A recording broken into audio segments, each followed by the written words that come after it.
My people.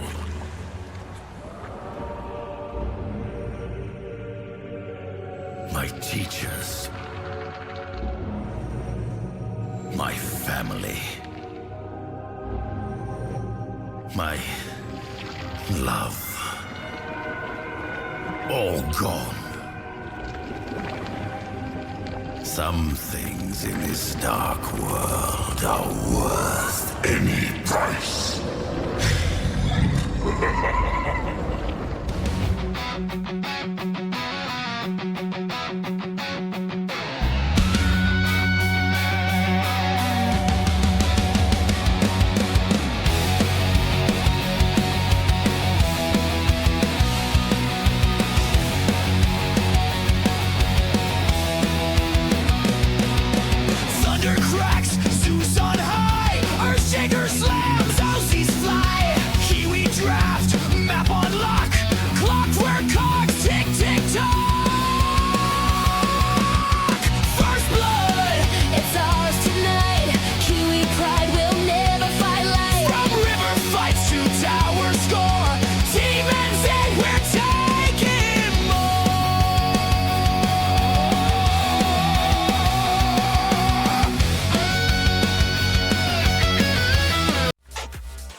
Good afternoon, good evening, and good morning to some of our DJing gamers who are just waking up to listen to some amazing Dota. Checking us out today, my name is Jonathan Arkadian Jansen. I am here from New Zealand Esports as we are here to support, celebrate, and see the better country finally for the IESF World Esports Championships 2025. This is Dota 2 for the Oceanic slot. So we're going to be watching which country will be attending the World Esports Championships. It is going to be decided tonight. But because I know absolutely a whole lot of nothing about Dota, I'm happy to bring some of my good friends along. We're here with some Dota 2 royalty tonight. We have Lucy and Andros joining us on the cast. Good evening, everyone. Lucy, great to have you. Hello, thanks for having me. And Andros, we've got you here as well with us tonight. Yeah, thanks for having me. Excited to see which team does not throw. Which team doesn't throw the most? So Lucy, you are ex-Eblack as well, so you're familiar with some of the teams. What's your experience with the Eblacks and Team New Zealand so far? I've played a bit with the NZ Eblacks boys. I think Fury as a captain brings a lot of positive energy, so he and Xavier can complement each other pretty well. It's going to be pretty good because last year there was a bit of a back and forth. Andros, you, I believe, were part of the Australian team who beat New Zealand and then lost to New Zealand for the IESF and then the Global Esports Games. Yeah. We went to Riyadh and then you guys went nowhere. That was very fun. So you actually went to Riyadh to compete last year for IESF? Yeah, although our roster got a bit messed up during that because we had some subs come in. But yeah. Nice. Well, let's check out the teams for tonight who will be competing. We've got Team New Zealand lineup on your screens right now. We got Rain, we got Xavier, we got Fury, Tobbs, and Jandals representing Team New Zealand. Lucy, you said Fury brings a positive force to the team. What are we expecting from some of the other players for tonight? Rain plays the same position as me, and I've learned quite a few things from him, so I think he's a pretty good offlaner. That's cool. And Andros, have you played with these guys at all? Yeah, I have a lot of history with Xavier. We played together for about 10 years ago when we were quite young. So I know a lot about him. He's a really stable +4. I play with Fury as well. He's a pretty lane dominant 5, which is quite nice for Tobes because he likes to play like early game tempo carries. So they can sometimes snowball that quite hard. Well, it's going to be pretty good to see how that comes together in the game. Let's take a look at Team Australia. We've got a kangaroo, Dota Wizard, and 2 more kangaroos, or as they're known by their game names, Gobala, Tien, Minichin, Chicken, and Jiren. Andros, is this the team that kicked you out? Yeah, we can say that. Well, so who's replaced you on the roster? Who have you played with before, and who are we going to be looking out for? Well, I was playing 4, so H-Lord's playing 4 for these guys. Jiren's kind of standing in because they had Boons playing with them, but he's not playing for this tournament. So we'll see how he does on 5. Nice. And do you, what do you rate? So with these two teams' lineups and knowing the players pretty well, what do you rate for the outcome of today? If you had to make a prediction, who do you think's going to take it away? And what do you think, Lucy? I think it's pretty even, to be honest, but obviously I'm cheering for Team NZ. Okay. Yeah, love to hear it. I'm curious to see because some of the players haven't been playing too much recently, so I think it'll be who's less rusted will be a big factor here. Sorry, you said less rusted? Yeah, because some of them are a bit out of practice, so we'll see how that goes. I think that goes for both teams, but they've both jumped on recently to practice more, right? Yeah, they have. Definitely seen the Team NZ guys who have been, they seem to be like way more active as we get into these matches. But we're just getting into the draft, we can see here. So what are our bans? What are we looking at? It's pretty standard for the most part. I mean, yeah, NP Undying, no one wants to play Dota versus those heroes. They're banning specific player matchups as well. Like Minichin, he's a big Timbersaw player. It's fair to take that one out. Leaving SF in's kind of interesting though, because you know Gubala, he's been playing it a lot recently. And they definitely know that, so they might have a plan for it. 10 seconds remaining. And what about you, Lucy? Any of these interesting bans for you? 5 seconds. Yeah, I think Lifesteal is a pretty interesting ban because it's not really a standard first ban, but I think that's a respect ban on Tobes. Oh, because last year, I think for the Global Esports Games, he lifestealed quite a few times and that caused problems. Yeah, it's one of his signature heroes, I think. Yeah, I remember he did really, really quite well with that. I think he did play Lifesteal in the game he won last year, I think. If I remember right. Andros, you would be in the game. Do you remember Tobbs' lifestealer? I don't want to talk about it. Did you get the Lifestealer treatment? We did, man. I will say the hero's a lot weaker now in lane than it was back then. I think back then it was kind of you'd pick it and you couldn't really beat it in lane. But 10 seconds. yeah, I mean it's fair to still ban it. He is very comfortable on it. Would you say that's like his main? Like his number It's one of. Yeah, I think Tobes has there's like Lifestealer, Weaver, and Ursa are probably the main three he's most likely to play here. Yeah. He's definitely he's a specialist on his heroes. Yeah, the Deuce is an X factor he can pick, but that's usually later on. You're not going to pick that one early. Yeah, true.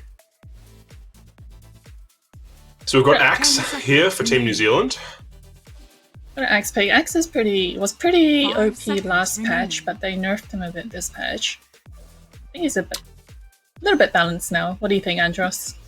Radiant team. Yeah, I'm not sure if Xavier plays it because you can kind of flex this hero, but it's mostly locked in as 3. Yeah. And it's a bit scary into SF. In the right lane, SF can actually kill him, so I'm curious what they're planning here. It might also be deny picking because Chicken was enjoying that on soft support too, right? Yeah. If Australia would pick the Axe, I would be honestly expecting it to be 4, just based on like the way they play. Because yeah, you can flex it. That might be part of the reason, yeah. Tusk, man. I mean, Tusk is a very good counter to Axe. That's a fair ban. Yeah. Very strong with SF as well, in lane. I'm surprised Nature's got through the first phase here. No, Nature's is banned. They took it out. In first phase? Yeah. Oh, actually, yeah, it was first phase, yeah, because they had 4 at the start. I can't see the cameras covering. 5 seconds remaining. Oh. But no, yeah, they... Oh, you can? Oh my. They're not going to let MP through, I don't think. I doubt either team will let it through. I'm curious, because yeah, they banned the Bane as well. That's another hero Fury's been kind of spamming recently. I think there's going to be a lot of targeted bans in these games, because they know each other really well, these guys. So they kind of know each other's hero pools inside and out. Yeah, they've probably done a lot of prep work before coming in. Dire team pick. I feel like that's another respect ban with the Bane. Yeah, the Bane's one of Fury's favorites right now, for sure. And Oracle coming through from Team New Zealand. What do we? Who do you think's going to be playing Oracle? I think that be should be Fury, yeah. Yeah. 5 seconds. Pretty good for rune control, and I think if they can get Jando as a good start at the beginning of the game, he can snowball pretty hard. Team pick. So, do you think that are they Clockwork for Team Australia? I think I remember some Clockwork coming out last year. Yeah, it's a solid 5 to lane with the SF. He just wants someone who sits in front of him. Yeah, and it's Pretty also an answer answer to deal with heroes like Oracle because you can jump in the back line. Yeah, just the flare alone for finding him is very good. 5 seconds. So is the strategy in Dota Draft to hold the carry picks until the last pick to avoid counters? No, not really. It depends on what you want, I think.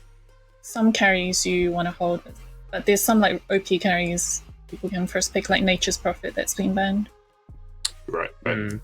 There's also like stuff like the SF, right? Like this SF might be carry, he also might be mid. So you can pick it early, and then the opponents don't really know where it's going until your carry is actually picked, or your mid. So it's like a flex pick is popular for early picks. Yeah. Now, I know for Team New Zealand, I know Fury, aka Sam Johnson, spends a lot of time planning these drafts and figuring out different strats and where they're going to play and the pick order. Radiant Who's the shot caller like that for Team Australia? It was usually Boons, but with him not there, I'd imagine it's probably a mix of Tien and Minichin, most likely. And do you think that's what we're seeing come through? Like, is this a good? You think there's some strategy behind what they're doing here? Like, they're not just picking their main, standing what's annoying.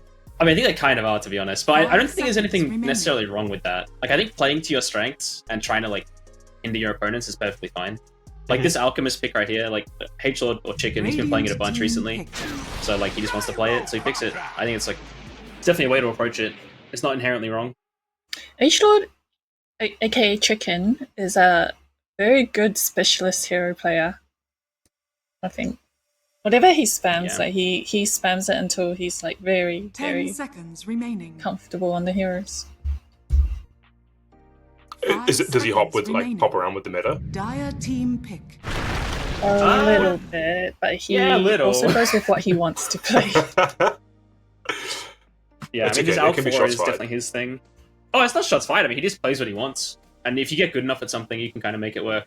Like, most heroes aren't, inherently bad, right? So 10 you can usually get away seconds with something. remaining. All right, so now that the 5 teams seconds are remaining. mostly starting to round out now, where do we think everything's going to go? What do we think our last pick's going to be? It's kind of hard to say for Australia because you don't really know what their roles are yet. I think maybe we'll see there's potential of a Darkseer. Darkseer Oracle's it can be frustrating early game, but he's quite good against him later on, and it can enable your ult quite easily. So they might go that route. I'm not too I sure. don't think they're Darkseer because they got. Oh, you mean Darkseer for New Zealand? No, I think Australia might do it. I'm just trying to think of Minichin heroes. But Minichin's against also Oracle, hero specialist. He'll want to play what he likes. even against Oracle. Yeah, you can make it work. The lane is difficult, but I think the lane's going to be hard regardless. Oracle Gyro is a ridiculous lane. It's very hard to lane against. Dire team banned. Does that mean that potentially, yes. in next He's games, bringing it out. Darkseer? Sorry? That there's the potential that New Zealand could just target ban, Chicken, or one of the specialists who's been spamming only one or two heroes, and just completely throw them onto an uncomfortable pick. 10 seconds remaining. I mean, they kind of tried to do that already. I guess it's more choosing which ones to 5 get rid of, right? seconds Because the remaining. Timber in the first phase from NZ, that's already a target ban. I think the Puck is arguably one as well for TN. I don't know if you get the first phase that though, so they might change their priority. They might push the Puck back a phase, maybe take out an Alchemist or a Darkseer if they feel that's the problem. Radiant Yeah, team there's some banned. history between TN on Puck and Team New Zealand. I remember being robbed of the victory, I think twice in the past few years from that pick, so I understand the ban. Puck's also really strong right now.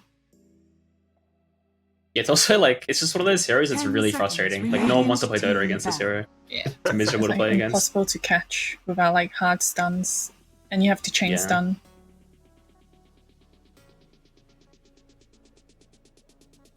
The TA bans are, I think, expecting the SF to go mid with that ban. Because I don't think TN's going to take a TN. Oh, sorry, TN will take a TA mid. They're most likely be TA safe lane. 5 seconds So they're kind of remaining. expecting a carry here. The last ban about to come through. Man, Dota has a long Dire AF team banned. draft phase. Yeah, they made it longer. It used to be shorter. Why? It Why do wasn't they need so long much enough. time to pick their heroes, man? It's funny because when you're actually in the draft, you don't really notice it because there's Yeah. so much you're talking about. But when you're watching it, yeah, it is.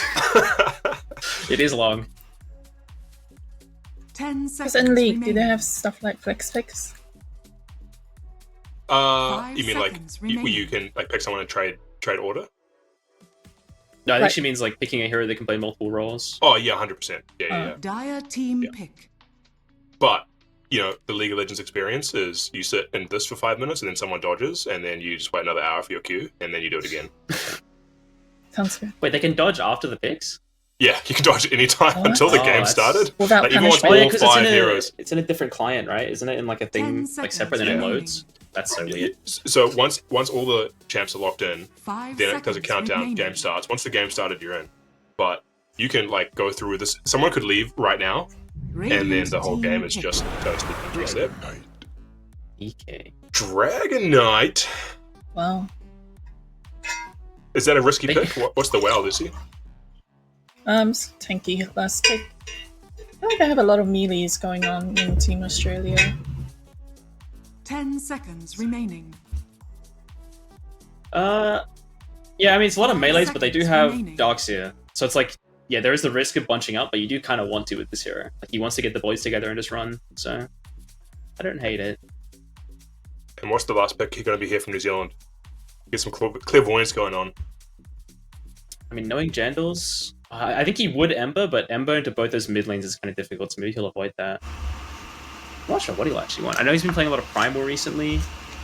Primal into these heroes also not super fun. It also could be Tiny mid, that's the thing. The Tiny isn't locked in as a pos for. Mid. They did that, maybe they got like a what type of Xavier or something. He's been playing a lot of that hero. It's a bit hard with the flexes, to be honest. And they also don't know who's mid. The SF or the DK could both go mid. Well, we're about to find out. Choose your hero. Oh, Ash mid. Leshrac. How do you say that hero's name? Yeah, let's try. Yeah, Leshrac, yeah. Leshrac? Hell yeah. All right, let's go. All right, so those are the 5 full seconds comps. remaining. We're going to see all the switches happening around. So, based on the comps alone, Lucy, who do you think has the edge? Obviously New Zealand, but like other than just being the New Zealand players, who has the edge? Well, not just because it's New Zealand, but I feel like let's try game. If they get a good early game, they normally pop off in the mid game. And Andros, what do you reckon, based off comps? I think that the Oz draft is quite greedy, and if they can get out of their lanes in an okay state, I think they have a really strong mid game. But I can definitely see a scenario where they just like get destroyed top lane, and then the game kind of snowballs from there. Because I mean, the Alright. Alk Darks here very risky.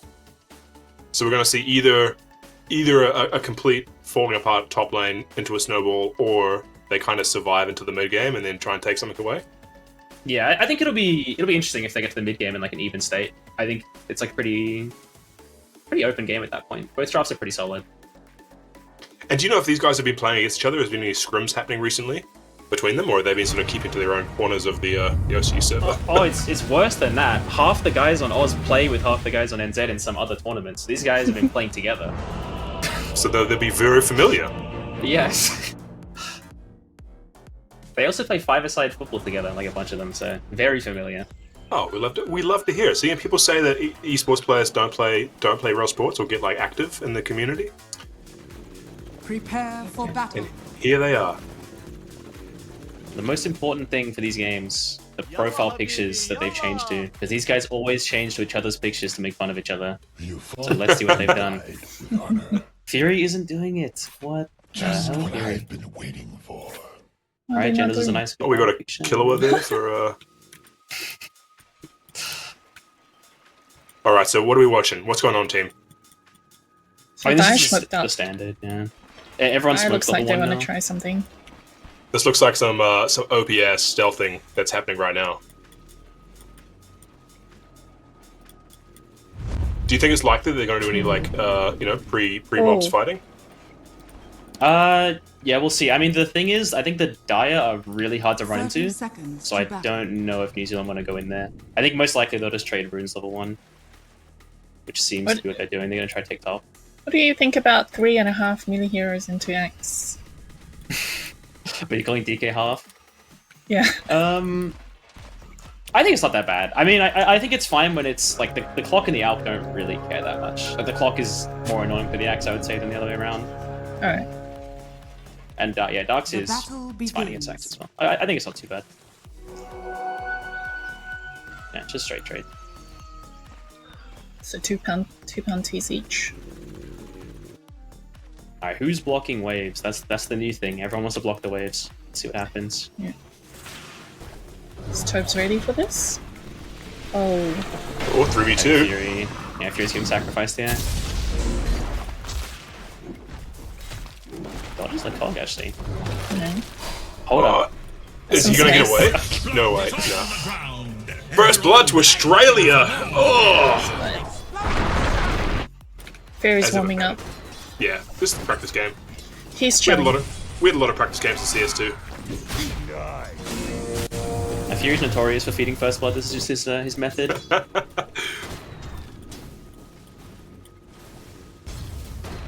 The more annoying part is that wave block that they go for there. It disrupts like where the wave meets, so now Darkseid can hit level 2 and level 3 faster, which is when this hero really starts laning. He's kind of not really a presence early levels. Is that why Tobbs is bullying him right now? Yeah, they need to bully him as much as possible in the early levels, because this hero will get really annoying once he has, level 3 and higher.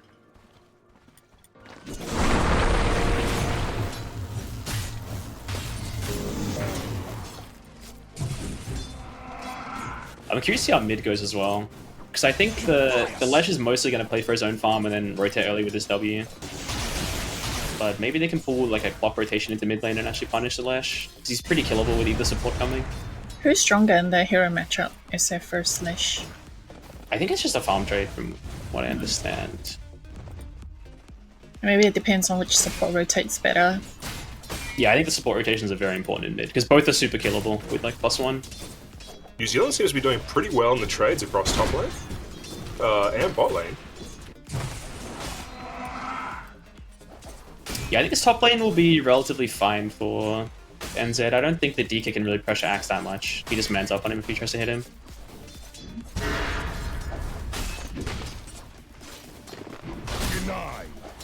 Xavier getting some good, what looks like poke in there.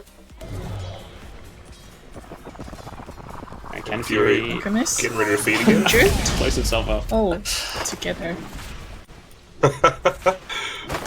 That's a decent juke. Yeah, he juked him but didn't manage to get far enough away, so he still cops the explosion. This is the level 3 timing there, if you have to be a little careful here. Very bit aggressive. Yeah. Oh, he's not going to be happy with that.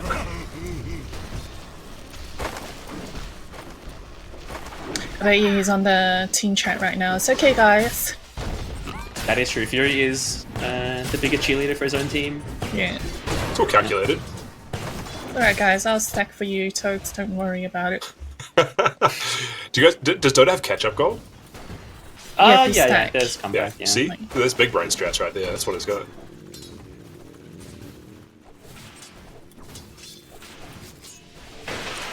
Yeah, I'm a little worried about this bottom lane, because they didn't really punish very hard the first few levels.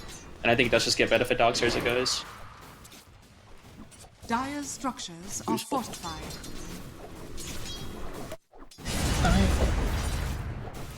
Why would they have done that?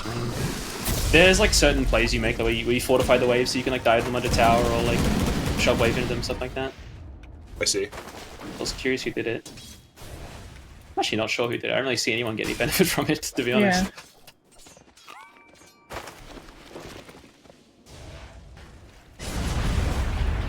Bottom rune fights. Ooh. The triple raise. Even on the bottom lane, they managed to clean up both of them, though.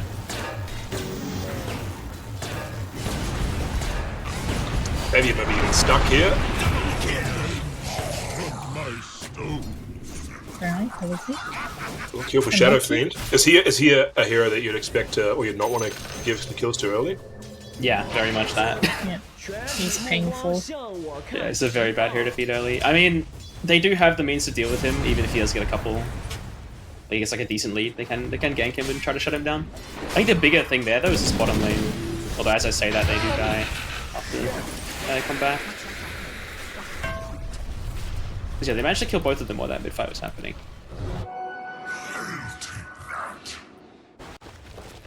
Radiant are scanning.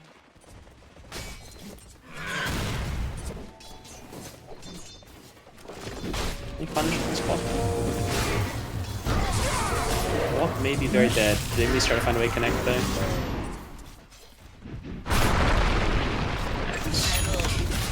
Nice, good job. The tossing of the call is so scary in lane. They have to be really careful top always.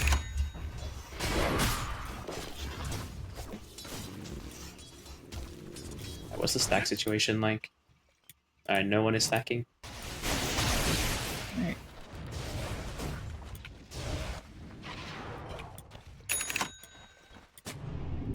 Alright, 3 mid. They're gonna try to dive this Lash. Do his team have TPs in time though?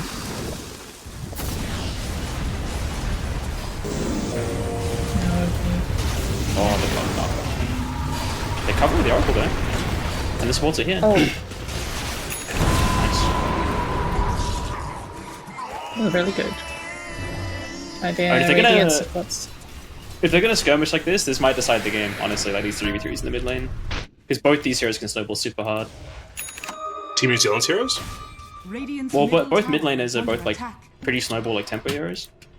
So if one team manages to come out on top in this like skirmish here, I think it's gonna be pretty huge. And it also leaves this Axe to do whatever he wants top. If everyone's mid, this hero's gonna get huge, just farming the entire top side.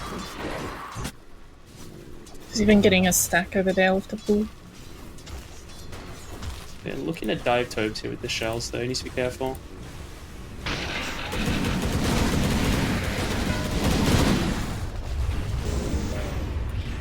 Nice reaction there from Team NZ. Tob's choosing to go for the mobs instead of chase. Yeah, the clock's super annoying to chase. He doesn't want to bother.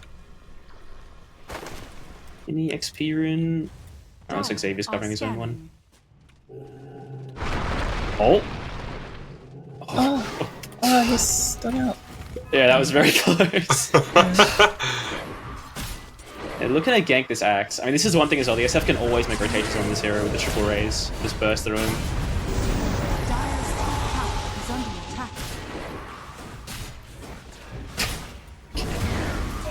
He eventually dies.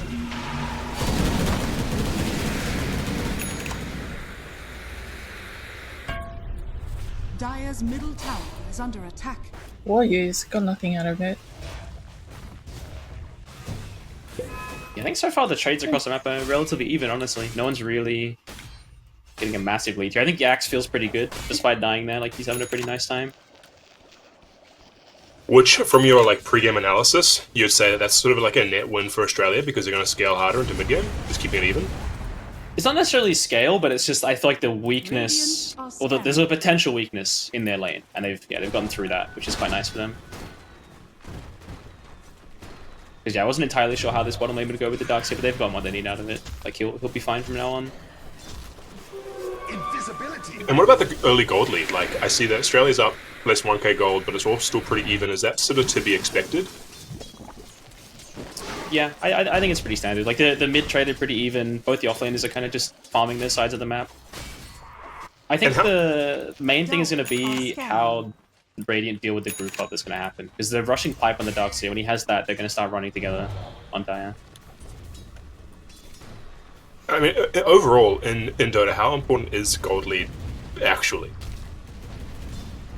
Is it really indicative of like the game state, who's winning, or is it just like one of those things that can sort of like swing quite quickly? I think early game, the gold's important. It gets less and less important as the game goes. I was going to say, I think it depends how you use your lead. That is true. If you get your timings, you need to like do stuff with it. If you just like sit back and do nothing, then it doesn't matter. Oh, New Zealand's got a pick here. Tob's getting pulled back in. Oh, Snowy, tower shots. Does Oracle have 6 yet? Oh, she doesn't. Nah, he's like, what is that? He's like 1 XP, I think. Oh, he just hit He'll be dying 6. soon. That was unlucky timing. That is not what you want to see on Dark Fiend. Well, what's Fairy saying right now? It's okay, team. I've got my level 6. Radiant's bottom tower is under attack. Radiant structures are fortified. One thing I'm like a little, I don't know about worried about, but the Axe has gone a rather greedy build. He went to Vanguard, which means his Blink Blade Mail is going to be more delayed.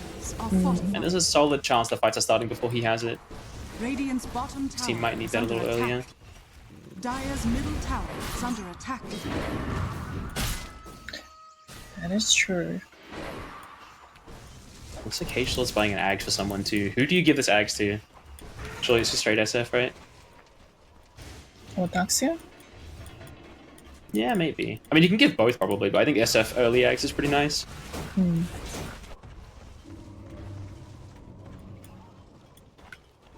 I think right now it's really important that this Tiny gets like a decent blink timing, and this Gyro is like ready to fight at like 25 minutes ish, maybe even 20.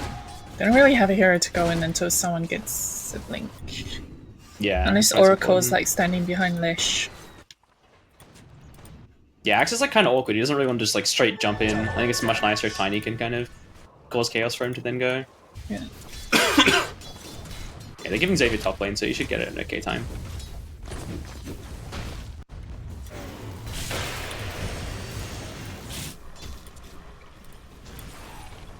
Looks like bottom lane is just Darkseer farming the whole area, though. They may need to do something about this. Leaving this hero to complete free farm an area is kind of scary.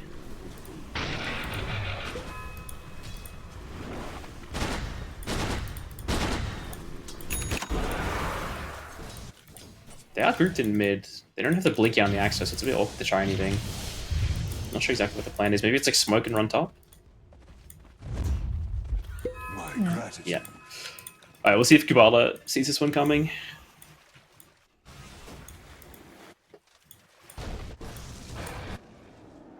They see the SF leaving, so they know he's not going to be close enough to help unless he TPs. How do they plan to close the gap?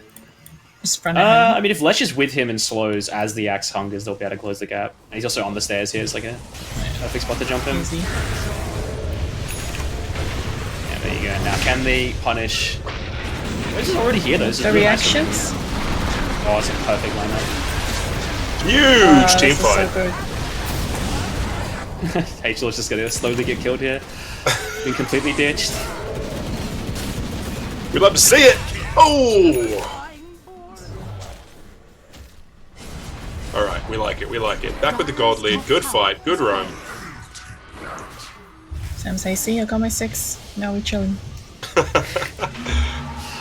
I mean, it's nice for Toad because he can play way more aggressive there, right? Like, he literally just ran into 3 heroes because he knows he's got the Rock Wall behind him. Yeah. Trying to do whatever he wants. Why does it make it important? Well, having the ulti? I mean, the Oracle ulti just delays... It delays like a death. Like, it pauses all damage you take until it ends, and you can like heal through it.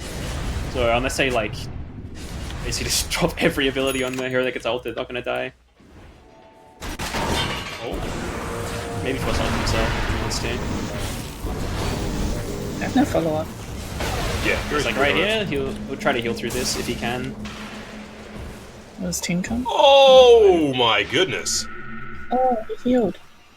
That was enough? He got a couple keys off.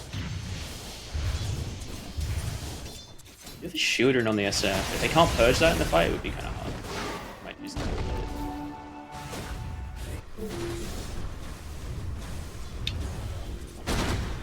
Which lineup do you think scales better in the late game? Dire, for sure. if it goes like super late, I think Dire are very hard to deal with, but... I don't know, I mean, late game in Dota is like complicated now, right? Like, it's more about who gets the jump than anything else, because like every hero kind of scales well. Sure. I think Dire are definitely easier to play late. Dire's middle always more tower factors is than under that. attack. So just stunning himself to farm. Very epic Alchemist gameplay.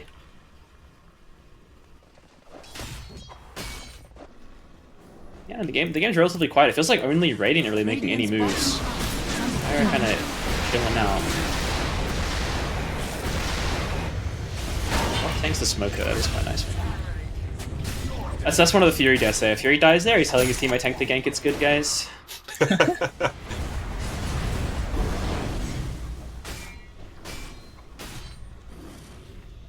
I do wonder as well if we'll see like Gubala buy like a Blink dagger at some point, because it is kind of nice to have a Blink carry to play with when you're playing SF. Someone who can go in and start stuff for you. Right now, that's why they're not really doing anything. I feel like the heroes are kind of stagnant. Can't do too much. Is anyone else on the team getting a blink? I think gonna get H-Lord one? might. Yeah, I think he might. I mean, he might go for the Axe first, but I think they need the Blink.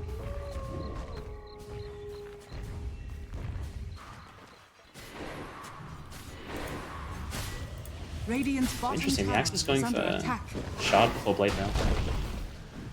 I mean, Shard is very nice on this hero. Let's see if he can-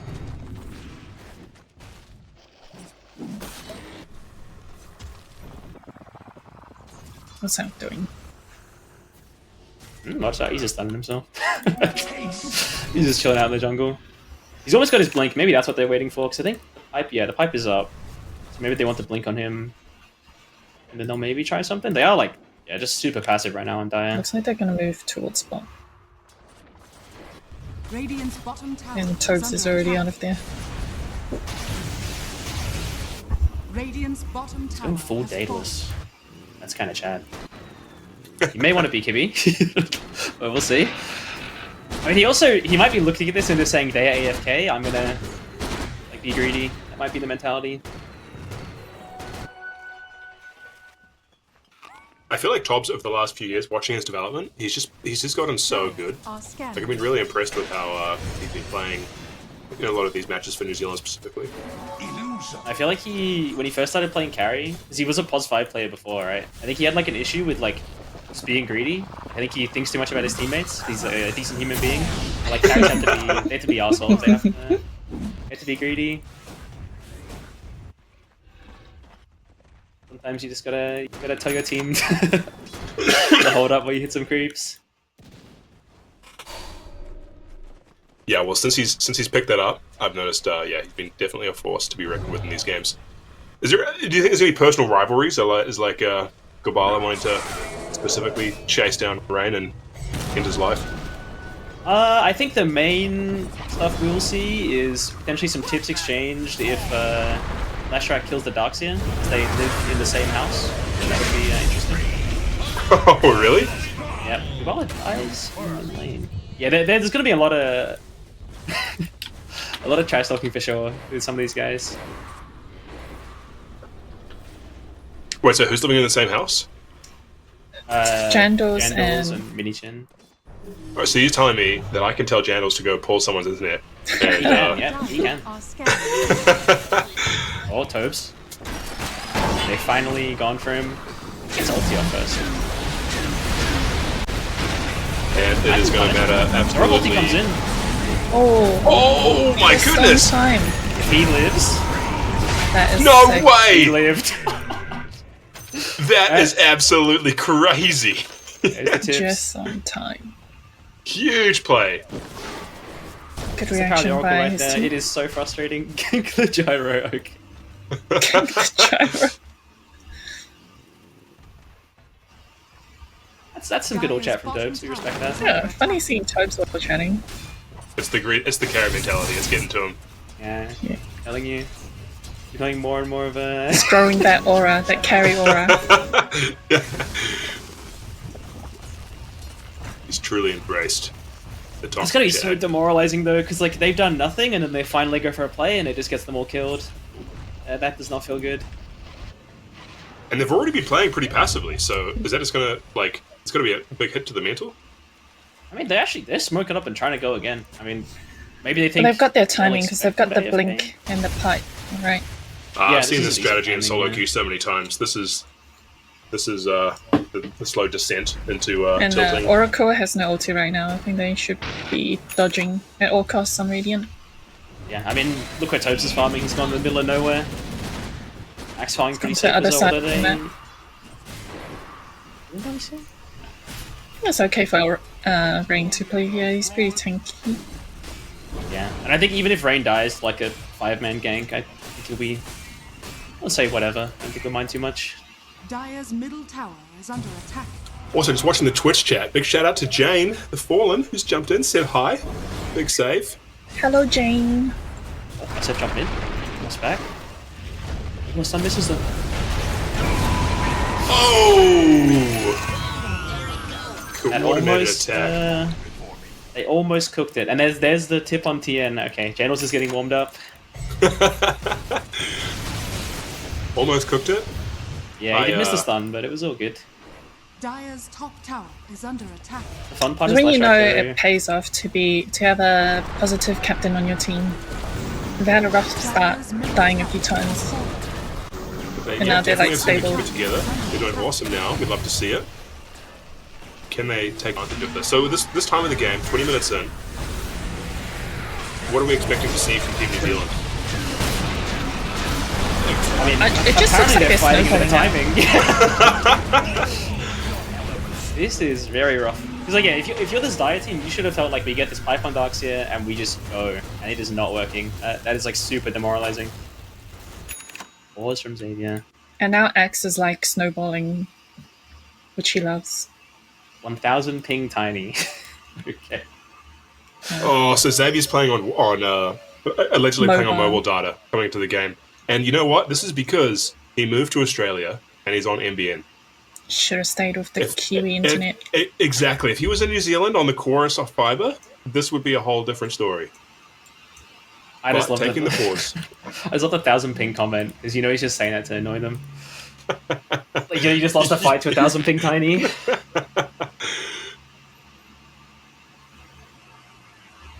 Yeah, that would be that would be tilting. One of the big concerns as well is like, it's like this Clockwork hero, right? He has like no net worth. He's buying a blade mail, which is like kind of useless when you're insanely far behind. And like, sure, his net worth is only 2,000 behind the Oracle, but I would say an Oracle with like 0 items is going to be more than this guy's going to do with his blade mail. So I'm like really What worried would you about. recommend?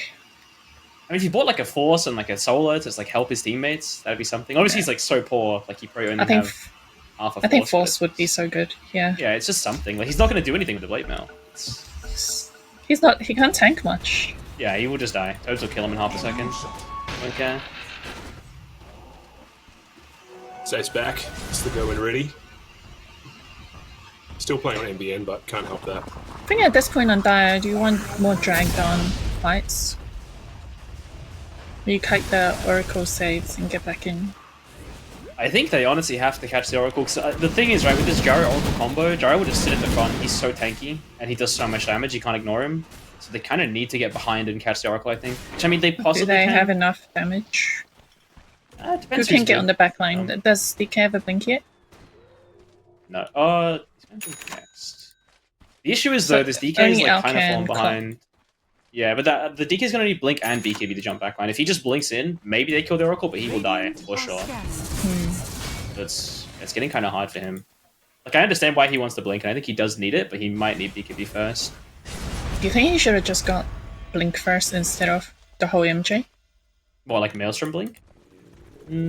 Yeah. Maybe. It's risky. If he does that, To they match have the to win the team's fights. timing. Yeah, maybe. If he does that, they have to win the fights, though. There's like no... Like, if the fights went the way they went and he had that build, like this game would already be over, I think. Yeah, But that's true. that's like the thing with carry. Sometimes you got to kind of weigh up like the risk of a build. Risk Rain is very dead. Oh, he's going. You Come on, accept that. Okay. Fury Space. 6. We're good. That's true. That's true. I mean, that's what you do on like Axe, though. You just run down lanes until they finally stop you, and like that's the first time they've done it, and he's farmed so much. The doing rest that, of his so- team is still farming on the map. Dire's middle tower is under attack. I honestly don't think he really cares about that death. Someone's got BKB as well, then he'll survive when they try that. So pre-game you mentioned New Zealand could potentially snowball the early, and that'd be bad for Australia. Where do you think we're at? Is that what's eventuating right now? Yeah, it happened in like a bit of a different way than I expected, because I didn't... Like, the scenario I was thinking might happen is the Darkseer is like Dire's kind of top rolled in the tower bottom is lane and under then attack. can't really help. But he was kind of strong, it's just his other teammates weren't. I mean, same end result, like they couldn't use the Darkseer timing and now... Yeah, potential issues. No, I like that teammate diff. I think we can all relate. I mean, it is a very greedy, like DKSF. Like I said, the SF kind of needs like an active carry to play with, and DK went the Mjolnir, so they couldn't really do much. Do you think there's a positive vibe on Team Dire? Who would it be? Who would be the positive vibe? I mean, H-Lord's super positive. That dude's probably like giggling while he stuns himself. So That's true. I was on a team with Chicken for a bit too. yeah, he's very positive vibe. He was Yeah, our sub he is. actually in Riyadh when. But Michin couldn't come. when games get hard, he does go quiet. I think from I think he gets nervous. I think 'Cause Yeah, he hasn't yeah. played super. He's not super experienced competitively. does get nervous, yeah. Do you think the players are feeling the nerves in this game? Yeah, I'll say it. I think Gubala feels nerves in games, based on playing with him. I think he definitely does. He plays very different in officials to scrims. I think most of them wouldn't, though. Like, I think Tien, if anything, I think Tien plays better in officials. Like, all of NZ have been playing so long, I doubt it really affects them too much.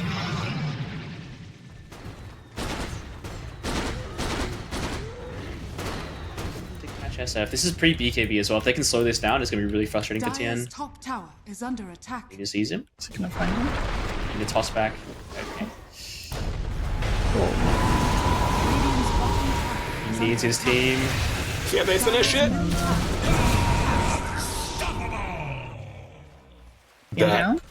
That feels bad. Yeah, that just super feels demoralizing. There should be a free tower. Is under attack. Yeah, they get top. No, wait, is Rain gonna chase Jaren? If I'm walking out of my base and I just get 5-man ganked, I'm under attack. I mean, the most frustrating part is he's super close to BKB, and that's like the item that like gives him some gameplay. And that's just been delayed another few minutes. So I think they're gonna take mid tower. They might even go bottom. They also have Roche open. I think they can do whatever they want now on Radiant. Because I don't think SF can fight at all without BKB. What would your recommendation be? What do we want to see from Team New Zealand here? How to take the biggest lead? How do they extend it further? But I think it's Finish this mid tower tower and Roche. rush. Yeah, I think it's mid tower Roche. Mid tower Roche, then you run bottom and you take all of that. Okay, they're pinging it. They're going now, I think. Straightforward. I mean, there's a chance, like, do they try steal on clock maybe? Because he can, like, flare hook in, but, you know, Jaren might be feeling sad. Someone should block it. Yeah, maybe we'll try. I just realized as well, I think Jaren's Blade Mail died on the courier, so his one item isn't even here yet. Jaren's inventory. If they tried to steal in this, is that not what New Zealand wants? If they just run into them, they take a fight. I mean, right now? the clock will try it, because he's like, he doesn't care if he dies, and if he gets it, it's pretty huge. Like, he'll try it, and it's like a so-so death, no one really cares. Let's see if he can attempt it here. He's got the good flare timing. He doesn't get it. Right. It's worth a try. It's a valiant death. And we'll take one extra kill. Yeah, I mean, those deaths you don't really mind. You have to go for it if you're Jaren. Because if you get that play, then you're a beast, so you gotta go for it. Radiant are scanning. H-Lord has Searing Signet, but his hero cannot use Searing Signet. Don't tell him that. Don't tell him. Like, this item, it only works on magic damage, and his hero is all physical, so he literally cannot use this thing. He just has it chilling there. I'm sure he's figured out. Has he played a lot of Elf? I've not seen him play He Elf. has played a lot of Elf. Oh. I'm not sure what he thought he had taken this, to be honest. Is that just like an example of nerves or panic or like? I have no idea. He honestly, some people just forget that it's only magic damage. It might have just been that. There's like a lot of things in Dota are usually like spell damage, not specifically the damage type. Sure. So he might have just not realized. Well, Gubala's almost at BKB. I think that this one fight they're gonna have with the SF BKB and the DK BKB, if they lose this, I think they're gonna probably lose most of their base. It's gonna be basically deciding for the moment. They have to hold that fight. Thanks. What do you think Dire needs to do here to turn this game around? I think they need to try to fight them right as the Aegis ends, I think. And they're gonna need to wait out this Ags on the Alk. It's almost done. We'll give that to Tien, and then Tien's honestly gonna be quite strong. He'll be able to potentially carry a fight. Because the SFP is really nice versus the Oracle, because it just covers like the whole screen. So if he can get a decent ulti off, and they can follow up on it and like either burst Gyro or the Oracle during it, that's like it's a potential play. Yes, Some space. Little space. I think this is definitely like a What whole about- high ground and pray for them to throw on high ground though. I don't think you can really fight them outside. What about that Ags on Darkseer and you punch Gyro? Gyro's not the Or best. does Flak solution even for Gyro. work? Nah, it Does doesn't. Flak work? It doesn't. Yeah. Yeah, it's not that good. I think the SF one is definitely the way. Yeah. Like SFX, honestly, like it might be able to carry a fight. SFX is kind of crazy, although they have a lot of BKBs already. Oh, okay. Would there be a tip here? Oh my god. Team? I was distracted, man. I didn't see the death. I just think that.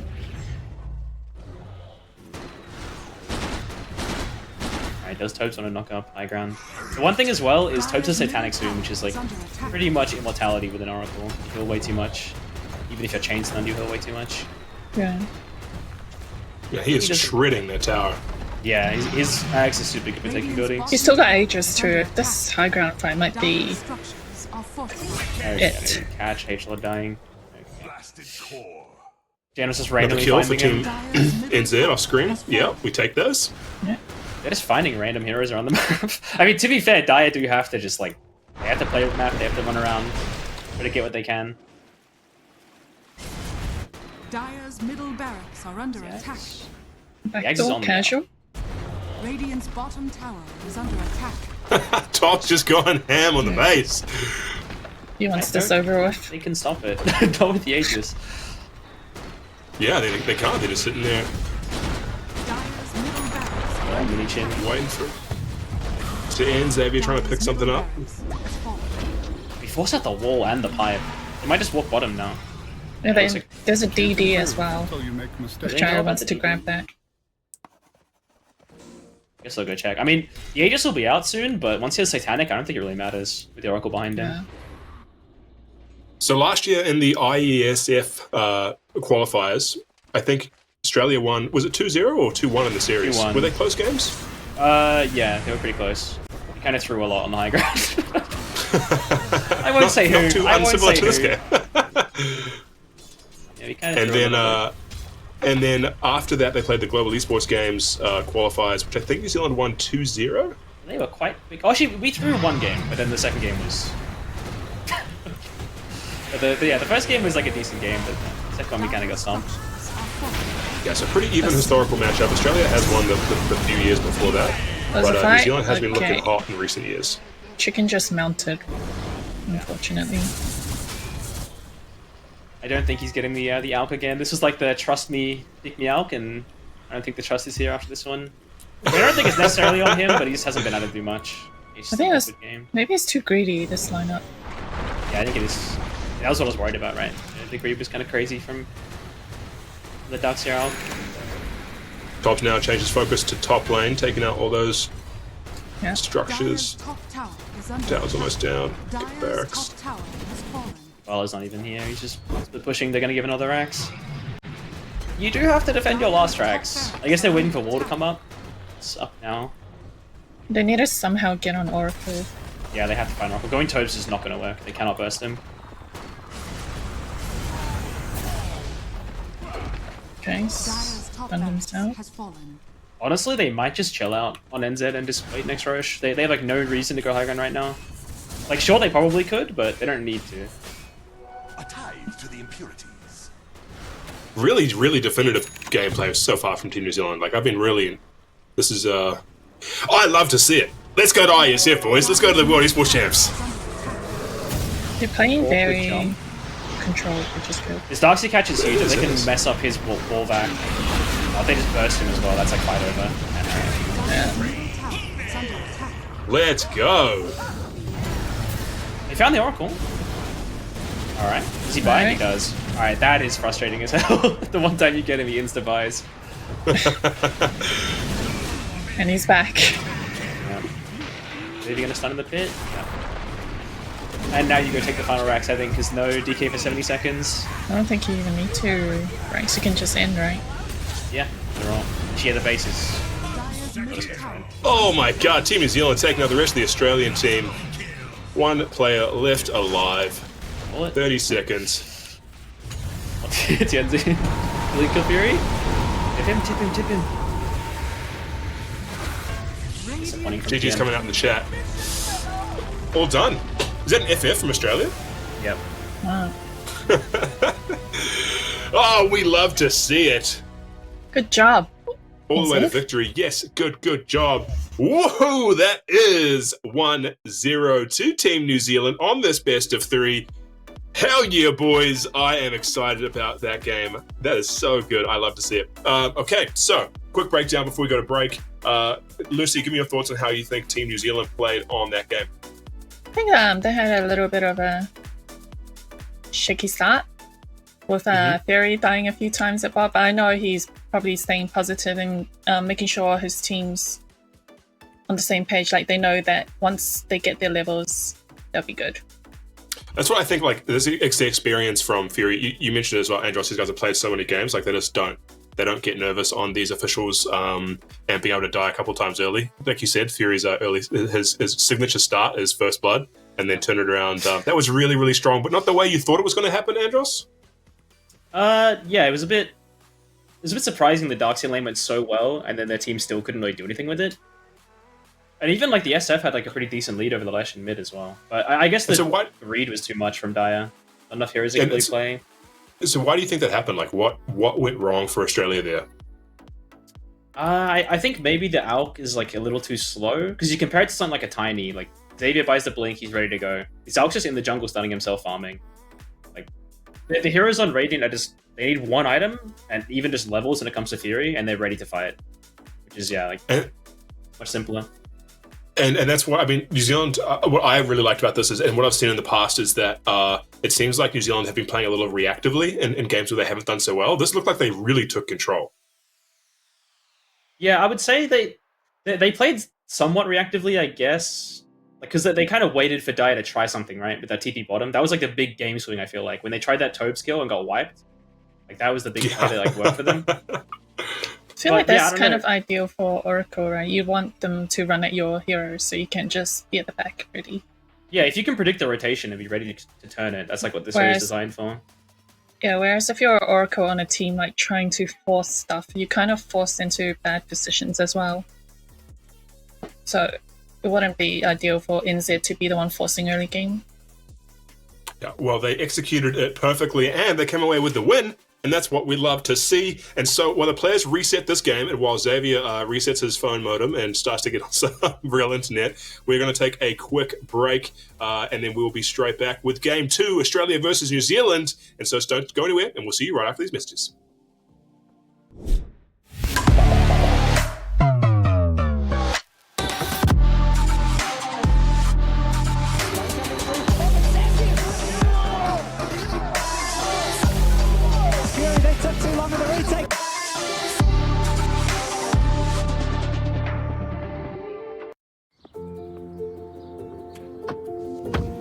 Ready?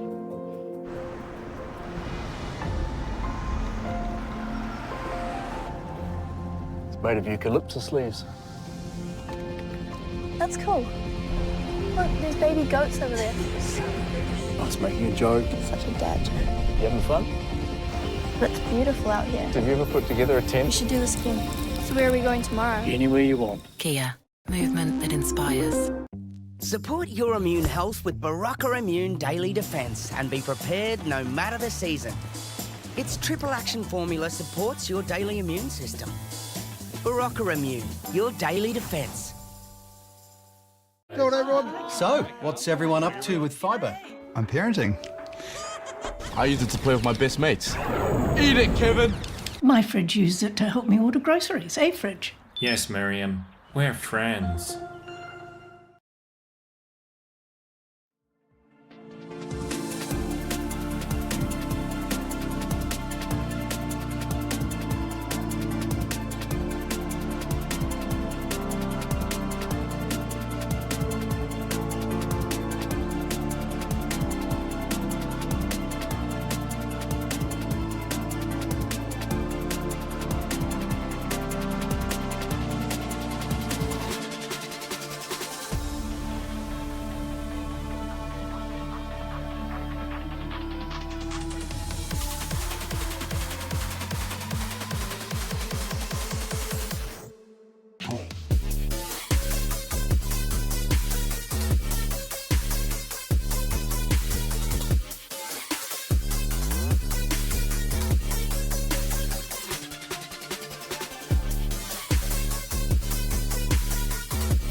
my people.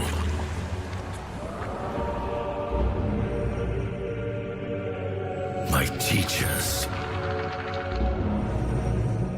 My family. My love. All gone. Some things in this dark world are worth any price.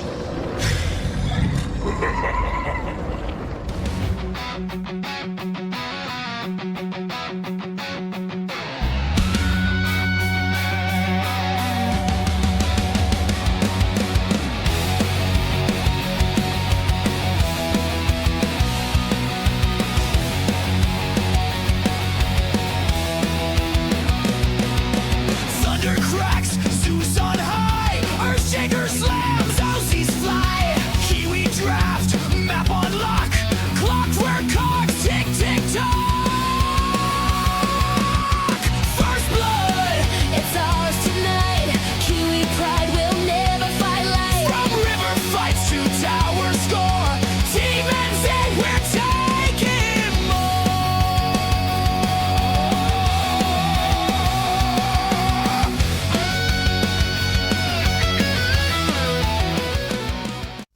And welcome back, everyone, to the World Esports Championships Oceanic stream hosted by yours truly at New Zealand Esports. We are here for our Dota 2 Oceanic slot, and we have just witnessed New Zealand take away the first map from Australia in this best of three. We just saw the video intro. First blood went to Australia, but man, they came back for more, and I am pretty proud to be repping the E Black New Zealand shirt right now, in case we weren't familiar with the stream. And we are just going through draft with the players. But let me reintroduce, if you missed it at the beginning, our casters with the Masters. We've got Lucy and Andros here with us. Again, Lucy, game one. What were your thoughts taking it away for New Zealand? Taking away a pretty convincing win against Australia. I'm proud. Got my Eblacks hoodie on. Yeah, we love to see it. We love to see it.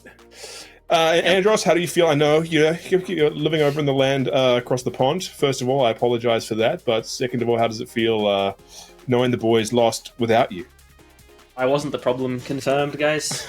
I wasn't the problem. You now have definitive evidence. Yeah. How do you think the team are feeling, though? Like, after a game like that, they never like losing to anyone, New Zealand especially. What do you think the chats are going on right now in the back rooms? There's like two ways it goes. They're either depressed, or they go like, we banned this one hero and it'll be fine. And I feel like it's probably the second one. And who's the hero? Who's getting banned? Well, Gyrocopter will be banned. 100%? All right. Yeah. Let's jump into the draft as it's going on right now. We can see who the bans are. We'll see who the champs are, or the heroes, and where are we at? Do we see it? What do we got? Yeah, they replace the LS ban with a gyro. Which is that better or worse? If they let Tobs on lifesteal, I mean, I'm okay with this. Yeah, I don't know. I mean, this gyro hero is so annoying. I understand why they don't want to land against it. Axe again. We got for Team New Zealand. I guess they're going to stick with what works. Oh, that's Australia. Oh, yeah, it is. Look, you stole our flag. You changed the colours of the stars. Sometimes I can't keep track. But they steal the hero. Exactly. Wait, that's the hero. Inspiration. Can't believe it. Did we steal the flag? Is that true lore? No, I don't think that's. I mean, all right, calling out lies on this stream. Look, you take Pavlova, you take Russell Crowe, you take everything else that I can imagine. I want to go. Not Russell Crowe and Les Miserables, though. You guys gonna have him then? Wait, who's that? Russell Crowe and Les Miserables. You guys can keep him then. Oh, just yeah. How convenient. Yeah, Les Mis. They banned the SF, so they don't want to see Tien's SF again in the mid lane, which I think is fair. Even though he lost, he was definitely like the biggest threat, I feel like. So it's reasonable to get rid of it. We have a first pick by New Zealand. You think that's a Toes Weaver, or is that Flexi? I mean, it's definitely a flex. It might end up being Tobes, but Weaver into Axe is kind of scary, so he might not want to do that. Weaver and laning first Axe is okay, isn't it? Seconds remaining. Yeah, it's fine in lane, but like mid game, it's very scary. It's sad. I wonder what they'll pair with it. I mean, he He may send an Oracle again, or he might just say, I don't care. He might go his standard Disruptor. He's a very big Disruptor fan. Although Tusk is pretty okay versus Disruptor, so maybe he won't want to do it. But it is Fury. He I likes think his you like comfort. Oracle into Axe and Tusk, though, right? Dire Because team pick. Axe can just chop you. Now you got Tusker to jump on backlines. Yeah, I mean, the Disruptor comes out. That's standard Fury. He loves this hero. Yeah. Very Disruptor is pretty solid. Yeah. With his kinetic fence, he'll always be taking that one. And got some good team fight and 10 maybe like seconds anti-Axe when Axe jumps in. 5 Yeah, seconds the one remaining. caveat is Tusk can always snowball the glimpse, like protect teammates from that as well, which is kind of nice. But Disruptor's just so good at like snowballing games, right? Like if it's a game like we saw last game, you just keep catching with glimpse, keep killing repeatedly. It's very scary to play against. Wonder... They should be picking Rain's hero here. I'm not sure what you want to play though. He honestly might send like an Undying. That wouldn't surprise me. Some Aura hero? Oh, it's banned, sorry. Yeah, I think, I mean, Rain always wants to play the tanky, the big boy on the front, right? That's his go-to playstyle. I don't think we'll change it up here.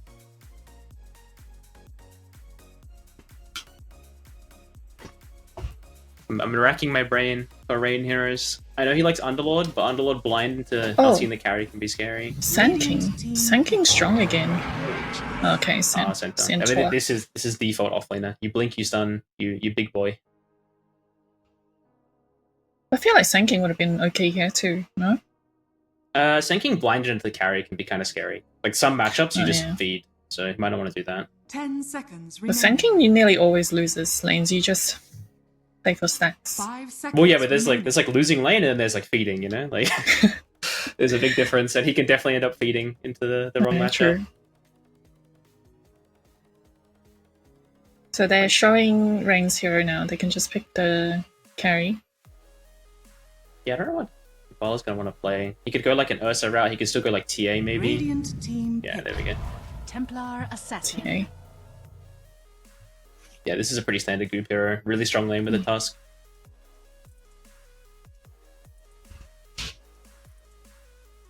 I wonder if they'll pick TN here just to hide what the Axe is doing, because we don't know if Axe is 3 or 4 yet. 10 seconds I kind of remaining. feel like it's going to end up being 3, because Tusk Axe is a weird dual support. 5 seconds remaining.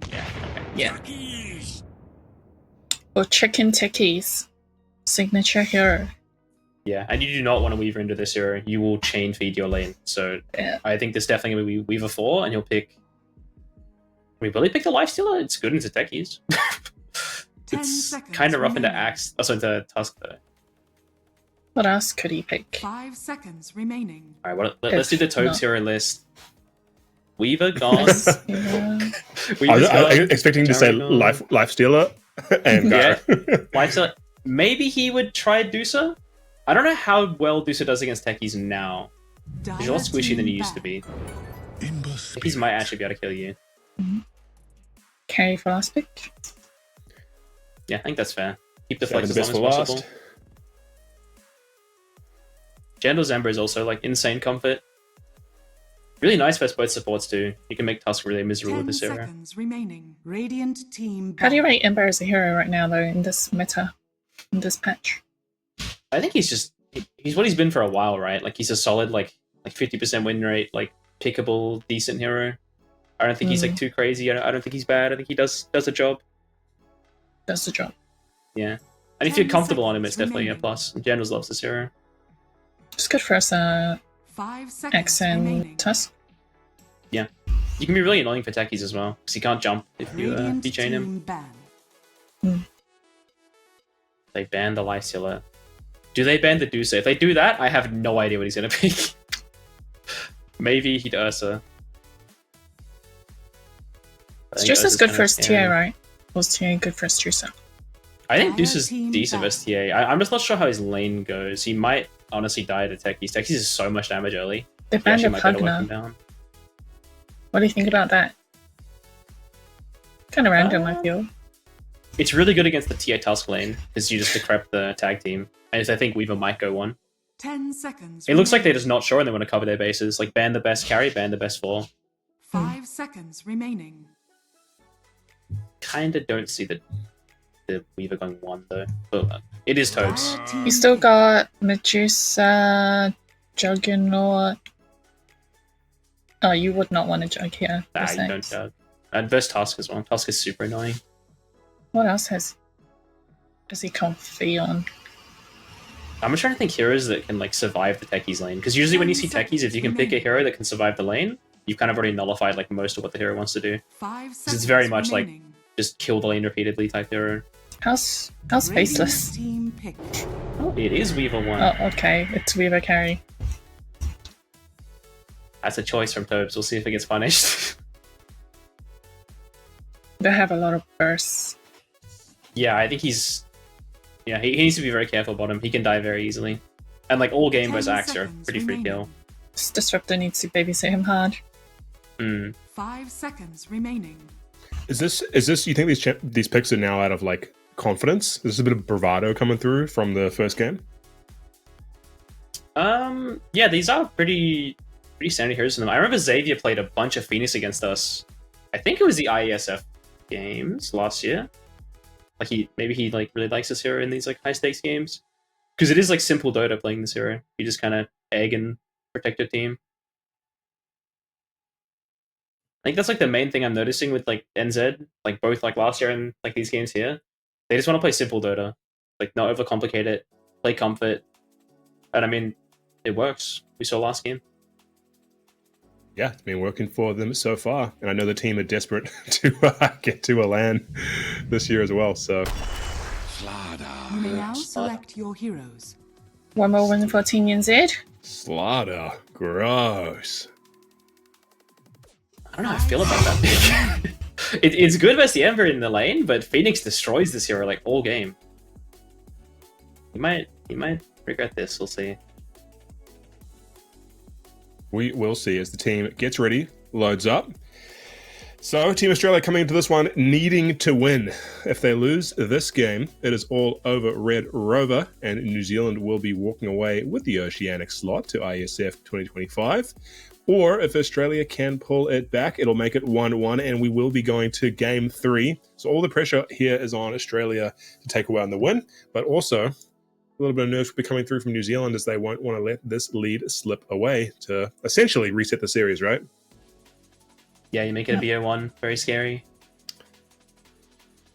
Yeah, and I think that definitely can go either way. Overall lineups, Lucy, what do you reckon team comp wise? Who's taking it away in your books? I think I'd like New Zealand's draft if Weaver doesn't die first in the fights. I think if Weaver dies, then it's a bit grim. And Tobbs we trust. And Tubbs we trust. And his team. I mean, I kind of agree. I feel like, not just the fights, but like, if Tobes goes unpunished in this lane, I think like, very scary, like for Australia, but I potentially see him chain feeding this lane. Prepare. Oh, big calls. Because Team NZ does have quite a bit of control as well. Yeah, but we'll see how they punish the Weaver, because they've had a whole draft to deal with this hero as well. They definitely have tools to deal with it, but this Weaver's like... I don't know, I've seen Tobes win games where I think it's a terrible Weaver game. It's just Tobes things, so... It's his comfort, so... Team Oz, yeah, smoking. Both teams smoking. Are they actually going to fight? But NZ is not coming from the low ground. Oh, it's a really nice start for Oz though. Stun is like no one. First blood coming out for Australia. Oh no, bro, no! Wow. Phoenix, level 1, Okay. man, what a hero. NZ coming out on top. Bob's not they get finishing it this too. lost Did Australia? They want it so They bad. actually do. They want it so bad. Wow, Team White. That is massive. This Weaver's going to That's a super start good bottom start. lane. That's what his top lane, already level 2 basically. Love to see it. Love to see it. Let's go, boys. I was literally going to ask. I was like, do they just fight each other right now? Do they just, who's going to win this? I thought it would be really bad because NZ was coming from low ground, but it worked out. It started bad with the Centaur stun, but then I feel like the Techie Z didn't hit that many heroes, and they also... No, the tag team didn't get leveled. Not sure if that's the right choice. Maybe he didn't want it into the Vice President Phoenix, but... until you make There's also a huge shout out in chat. Nos Snipe, classic NZ giving away first blood. It gave us the first blood buff though, and worked out for the end. Yeah, but the buff is not just Fury, it's the whole team Optimus though. Oh, bro. I take it back, sorry, I didn't mean to jinx you, man. I think Fury might just walk it home. We'll see. This is him actually turning around to keep fighting that. I don't think you want to walk home, right? It feels bad to walk home, but he's also coming to lane with like 0 mana and 0 health. I don't know. Dire's courier He's sticking it out. They're rich. They got team wipe. That is true, yeah. You He can just send spend out the some money. items. Yeah.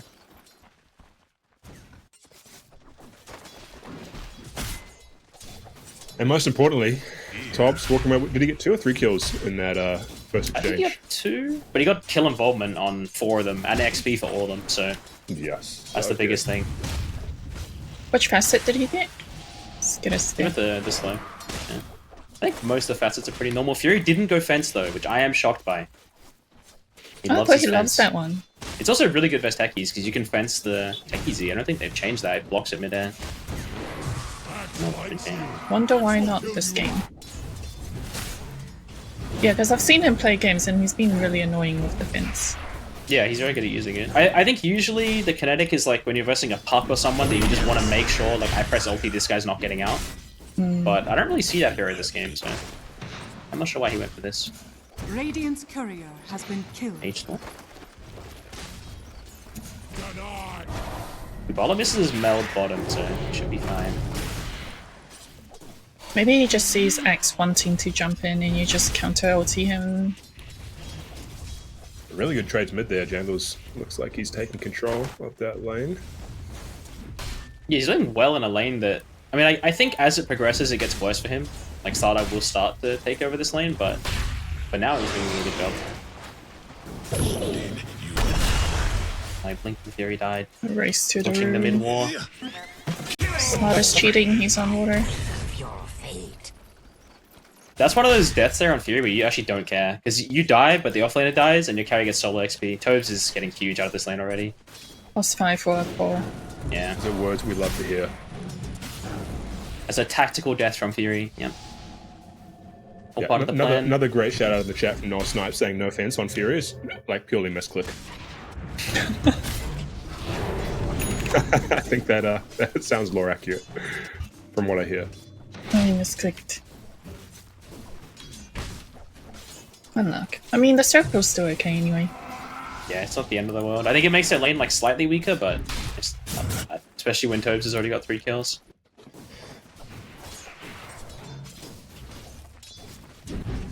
The one thing... Sorry, continue. Oh, I was gonna say, the one thing that might be a problem is his Axe gets Vanguard relatively soon, and then I don't know how much they can pressure him up here. They'll need to bring, like, an extra hero. But I mean, if their bottom lane is going well enough, they can just leave Rain alone. It really depends on the game state is at the time.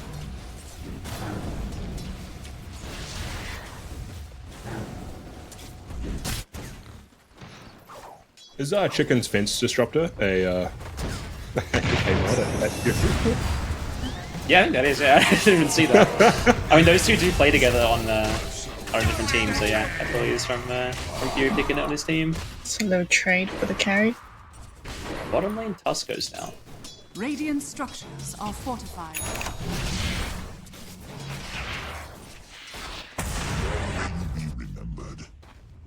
Good damage out there, not doing too bad. Good start from New Zealand. 4-8 to start off with. Most of those, though, from that first skirmish, and so it's probably a lot closer than we thought. Yeah, the CS across the board is kind of good for Oz. Although I do kind of expect that, at least in the mid and bottom lanes, they should be farming fine. The surprise is Weaver's so poor. Like, net worth-wise, Tobes is okay, but like he could be way bigger than this. He's missed about half the waves. He's warming up. True. Or Fairy got him too relaxed. Alright, this is the classic H-Lord smoke rotation mid. I mean, Jandal should be expecting this. This guy is a fiend for ganking mid. I think the second you don't see him top, you should know he's doing this. Yeah, and I think from that movement, I'd say that he knows. Yeah, he's just blocking his wave and he's hiding out. Doesn't even get the Good ward. try on the deny. Wait, did he get the deny or not? No, he didn't. He Oh, tried.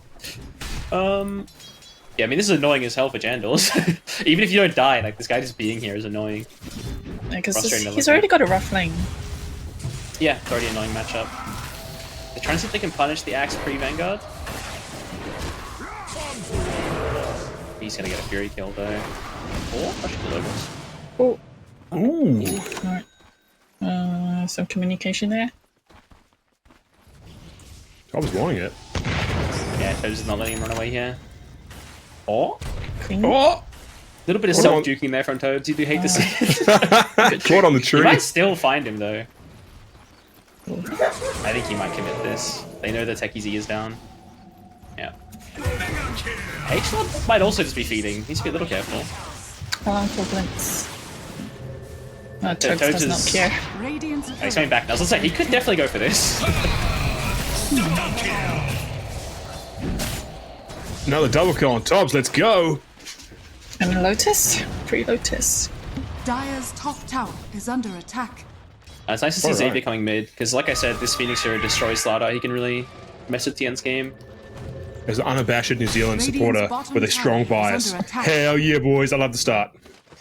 Very, very happy with the first 6 minutes of this game. Let's keep it up. Yep.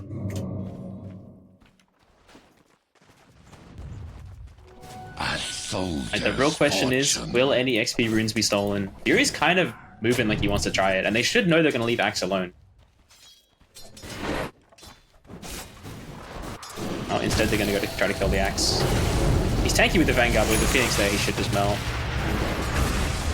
And the bugs. Yeah, I can't get rid of the bug. That is so annoying. They punish it with a rain rotation, but you run the XP right now, surely. Is Toes going to run it? Looks like it. Chicken pinged it. There's going to be a Jiren sitting on it when he Dire gets are there. scanning. Some teammates. We might just fight him. Radiant's middle Oh, tower too late. is under attack. I don't think Toes cares. Yeah, he just gets it anyways. That's huge. Let's go. That is a really assertive play. I would say aggressive, but I'm going to say assertive. He almost killed Jiren under the tier 2 as well. Inside is on a roll right now. Let's. I They love to try see and the bottom as confidence. well. If they kill Goob right now, this is like a complete disaster for Oz. Seamoth Yeah, coming, I don't see how he can run from this. His glimpse. Yeah, there's glimpse, but they kind of like the damage with Slardars TP's coming, coming too. Oh, the refraction came just up in time, but Jandals is here. Oh, so close. I think I'm about to punish Rain as well. No, the Phoenix is too strong. This hero is going to cause a lot of problems, I think, for this Radiant team damage-wise. A nice response there from New Zealand. Radiant's bottom tower is under attack. TM's already way more active than the first one. Yeah, I was going to say, 8 minutes in, we're seeing more action than we did after the first game. I mean, partly I think it's because like NZ are playing more proactive heroes. Like the Weaver wants to run around and fight. The Ember wants to get involved too. So they're much happier to just run at the enemy here. Dire's top tower is under attack. Oh, TN kill's massive. Chicken will get slowly walked down as well. Oh, the glimpse is still up. Alright, goodbye. I mean, this is perfect for NZ. They're just getting a steady flow of free kills. Tower is under attack. Do you think Radiant just needs to calm down until they get their item timings? Dire are Yeah, I think scanning. TA needs to get like Deso Blink, and Axe needs to get like Blink Blade Mail, and then they can potentially fight into this. They need to not feed it though. If they feed and the lead gets too big, it's gonna be very hard. Right now, it looks like they're playing a lot of reactive Dota. Dire's top tower Maybe Rain is gets under punished here. He attack. doesn't have ulti just yet. But he's about to Radiant's level up. bottom tower No mana is though. under attack. Got it. Radiant's bottom tower. Even though it's 14-6, net worth real similar? Or is it, what are we looking at? Yeah, the net worth's pretty Net worth similar. is still It's close. the CS difference. Like Tobes has no CS. He has 7 kills, but all his money is from kills. Is that a worth trade, you think? Like, is that... Or net? Ideally, he should have a little bit more. Like, I think he would miss out because he went bottom. Well, Fury's already here to stop this. They have a glimpse back too. New Zealand's just ready. Yeah, that was the egg stun. amazing read there from Fury. That's another cleanup. It's slipping away, boys. It's slipping away. But yeah, I think ideally you'd want a little bit more creeps on toes before he moved bottom, but once he was down there, like he's just there to mess with the TA, so he doesn't really mind. It's CS to do that. Dire's middle Okay, tower so put is yourself under into the mental of the Australian team now. You've lost game 1. You're now in game 2. This is the game state. Lucy, how would you be feeling? I hope I have a positive captain on my team. You think it'll turn it around if someone's sitting in chat being like, Because I feel like the heroes are actually still quite strong if they can get their timings. But if fall under and keep feeling like they have to force something, then yeah, this is going to keep happening. Yeah. And this is kind of what we saw last game, is we're picking up kills around the map, and it kind of just slipped out of control. Last game, I think they just weren't on the same page with the item builds in Australia because DK didn't have the blink. But Andros made sense when he was saying how he was also trying to build for the late game, right? Like his own game, yeah. Yeah. I mean, I think the biggest issue this game I see is this Phoenix he kind of destroys like a lot of what Radiant can do, like aggression wise. Like the Slardar is pretty useless if Phoenix is alive in a team fight, and TA really struggles. The Axe will die to a Sunray. I don't know. But maybe if they don't react to the force, or they don't try force themselves and split the map. Yeah, they need to not force. You don't give like Disruptor and Phoenix and Centaur the team fights that they want. I mean, it does kind of feel like NZ both games. They've just picked a draft where it's like, come try to jump us. And if they try, they just die. Yeah. That's a big stack though.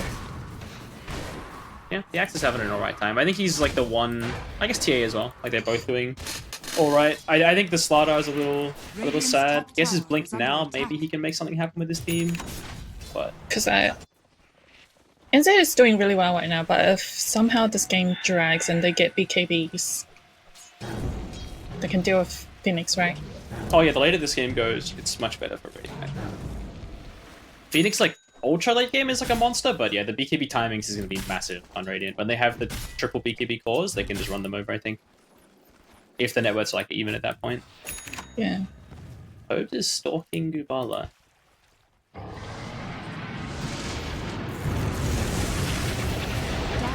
Does Gub have any friends? I don't think so.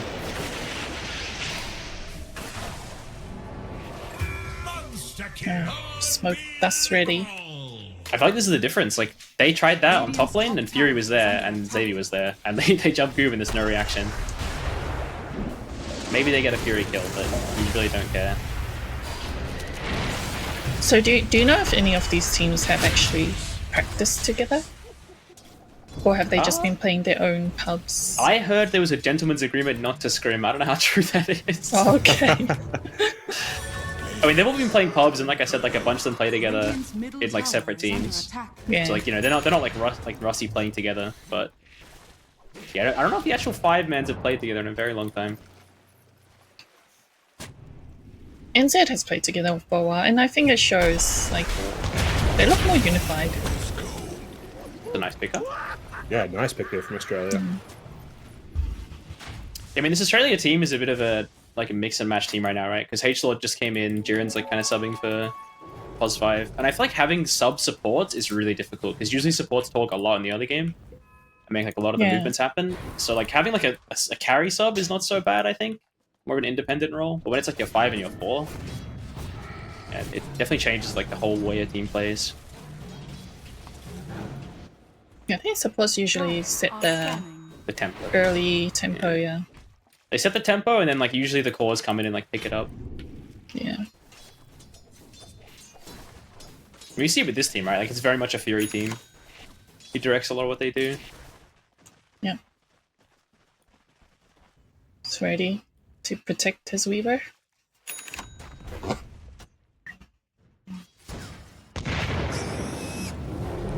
wonder how fine NZ field is trading farm though. I do think trading farm gets this Oz team closer to that BKB timing, and that's when they can really fight them.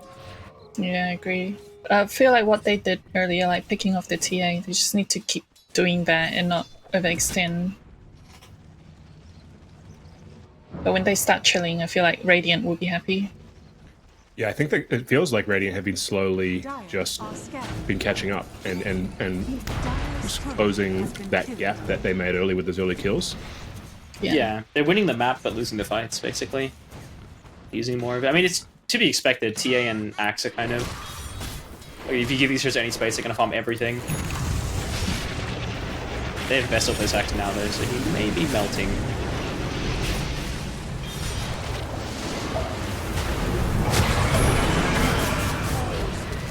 Chain on the egg. Wow. Or Jiren, man. Tusky down. I think a big timing as well this game is going to be when Xavier gets Shard. I'm assuming he wants to hold out for Tormentor to get it. But once he has this, these fights are going to be so difficult. Yeah. The Phoenix Shard versus these like big tanky strength heroes. He isn't playing the solo play though, which surprised me. Actually, Techies is also going to make it really hard for them to go into objectives and high ground and stuff. They're poking the Weaver. Do they want to poke this hero?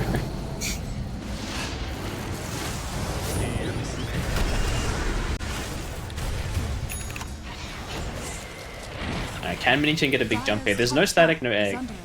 So maybe they can try something. That is one thing. The Radiant team don't really have any cooldowns. They can brawl 24/7, whereas they're kind of ulti reliant on Dire. Dire's top tower has fallen. What's Centaur side to? Crimson.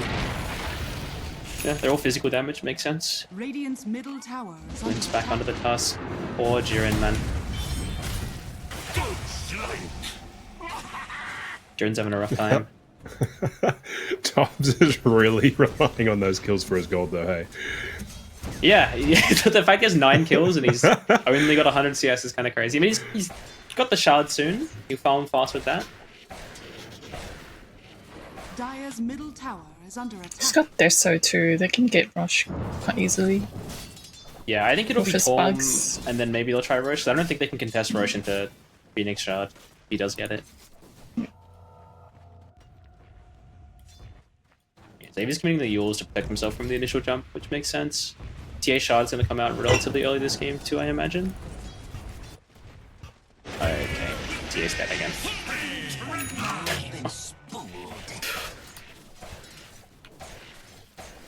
I'm surprised there's no tips coming out from Tobes there, killing the enemy carry.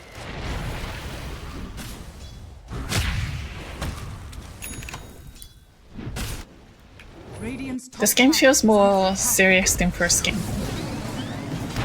What do you mean more serious? Like first game, they were tipping and stuff. Oh yeah, maybe. I mean, it is. It is this elimination game, they're like for us. focus mode. Yeah. They It's do getting try real. this jump top, and they don't get it.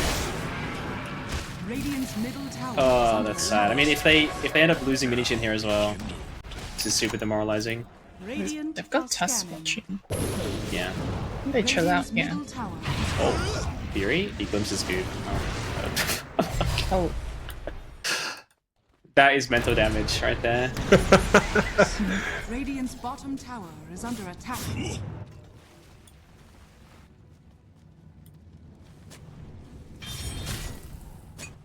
Alright, looks like something turned on in Team New Zealand and they've just gone back into that, we saw them doing in the early game, that proactive roaming the map, picking up kills, putting pressure on. Yep. And I think that's the kind of donut that's going to win them in favour. Oh, they managed to get the slaughter. They couldn't even save him. Egg kind of forced out an awkward spot, but I don't think they can punish it anyway. Was he dying? Oh, yeah, I think he might have been. Toad's gonna get caught here though. And there you go, that's the Axe matchup. That's not good. I mean, that can always happen. That's the thing. No matter how big Toads gets, he might just die to the Axe. One jump.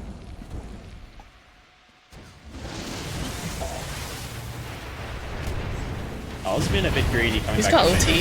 Yeah. That's a good tip. That's a very good tip. Maybe that's the thing. They're saving the tips for like the the critical hit tips, like that one. Yeah. So as a Dota noob, explain to me the tip system. What's going on? Is it BMing? So it was intended as like, oh, you made a good play, good job, teammate. But that's Yeah, of not course. how Dota players work. So the real mental warfare, the good ones, is when you tip like your ally when the enemy messes up trying to kill them. That's like a double damage one because if they get mad, so like, why are you tipping him? You know what I mean? Like if So they try to kill Tobes and then they tip like Fury or something when he saves it. Yeah. Do you have a limited amount of tips per game? Yeah, I think it's 3, is it? Yeah, I think so. I think it's 3. You could not have designed a system with more mental warfare capabilities in mind. Yeah, it's great because you gotta choose when you want to use them, right? So, Yeah, exactly. Right, At least guys. you know. yeah, they are coming here. I mean, if Axe gets a big 3-man call here, this is really interesting positioning from NZ. No one was watching outside. Yeah, no one stayed outside. That is really greedy. Oh dear.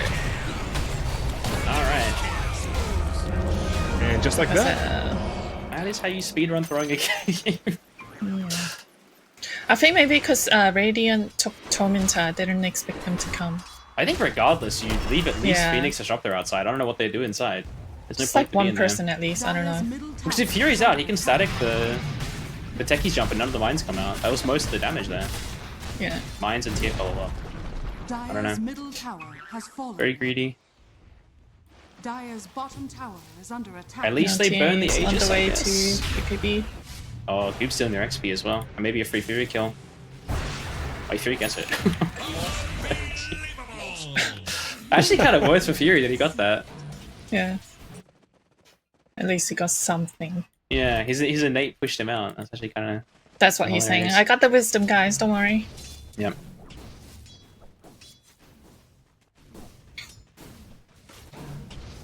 Yeah, Xavier not getting shard because he wanted to play for Torm and now not gonna get it for a long time. It's kind of scary to be honest. He's pretty close if he gets Is he yeah. buying it though? He looks like he wants Shiva. I mean, Shiva is very good, but I do think Shard does just win you fights for free. Like, even with the other facet. Do you think New Zealand needs to keep the pressure on here before Radiant gets BKBs? Yeah, I think so. But that's like a big confidence knock what just happened there. They might be kind of scared to go. But if yeah, you're scared to go, you're just delaying the game. Yeah, and I think it does not suit them if it delays. Yeah. I mean, they've got BKB on the Axe, like in the second, BKB on Slardars in like a minute or so. TA's a bit behind, but I think he can survive without it. He doesn't necessarily need it to fight. There's a juicy DD at bot right now. Yeah, I don't know if anyone's seen it Someone yet. gets that. Okay, hold up. Jandals is going Shivas. Weaver Alright, can Xavier get changed. that. Xavier going Lotus. Oh, even Do Weaver. you see gold diff in game? Nah, you don't see it. Right, so it's very possible that New Zealand still feel like they're ahead here. Nah, they know. They definitely know. Okay. If you get straight team wipe like that, when you have a lead, it swings a lot. Like the comeback gold is pretty crazy. They definitely know. And the XP too, like yeah, the XP shifted a big way in Radiant's favor. Dire's top tower is under attack. Yeah, Dota is I don't know how I feel about it at the moment, to be honest. It is very much like you can lose the lanes, do that, like wipe them one time and you're in the lead. It can feel a bit annoying at times. Is this same in League? Like, if you have a streak, you feed more money? Yeah, but not nearly as dramatic as this. Oh, okay. We managed to take me out there with their big limps. Tusk? And Tusk escaped with Blink? Oh, They get boy. Tusk. Oh dear. If they don't get either, this is going to be super sad. Okay, they do. Oh dear. Okay. They didn't get it. Where's Weaver? Weaver farming? Yeah, he's following Satanic. This is like his onset of the axe. Tower is under attack. I believe they have triple BKB in a second. Yeah, it's a bit scary for that's NZ. grim. They have to execute the jump very, very cleanly, and I think they have to kite out their BKBs. They can't like full commit anymore. They have no real burst on heroes with BKB. You can still egg though through BKB, right? They can potentially kill the egg though. I mean, it depends how it's placed. But I mean, the main thing is like static is no longer this like oppressive ulti. Ah, okay. The H-Lord E-Blade timing has begun. I did not think those two were bursting him. And they find TM, but here's your BKB call, and he's gone. I mean, you work the BKBs low, and like I said, the Phoenix has that like second power spike, right? Like later on when the BKBs are low, this is really annoying, but Yeah. this like next 10 minutes is gonna be really hard for them. Or imagine he gets to a refresh. Yeah. Because yeah, they don't have the best egg killing when it gets high level. It's mostly just gonna be TA hitting it. They should be able to play pretty greedy. The Slider just used BKB. Do they force the bot tower here? I don't know if they're strong enough, to be honest. I mean, Fury's getting just solo killed by techies right there in front of his whole team. I think he didn't respect the damage there. His static's really fast, he knew.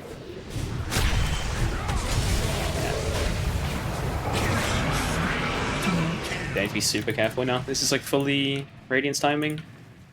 Yeah, I was timing here.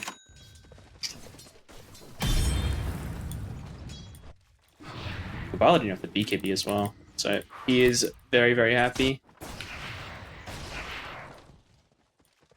I wonder what he does. They need to somehow bait out BKBs and just reset fights. They need to bait out the BKBs with like a chain, and maybe they have to waste static to do it, and then yeah, reset the fights. But the thing is, there's so much burst damage on this Radiant side that I don't know how you're doing that without losing at least like a centaur or something every time. Dire's structures are fortified. Be a ghost on disruptor. Yeah, he needs something, but even a ghost, like the techies, is also going to be a big threat to him. I don't know what he needs to buy, like he a has it queued up. Glimmer.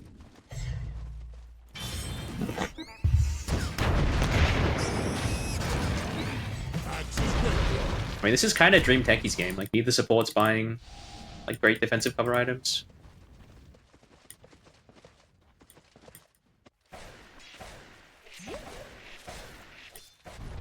Yeah, Hator's just farming his hex timing. You see, Radiant is now starting to play more forward. I mean, they're gonna start playing all three lanes, I think, because I don't see how they die. But they can be really greedy. Like, look at Tian just taking bottom tower. He doesn't care.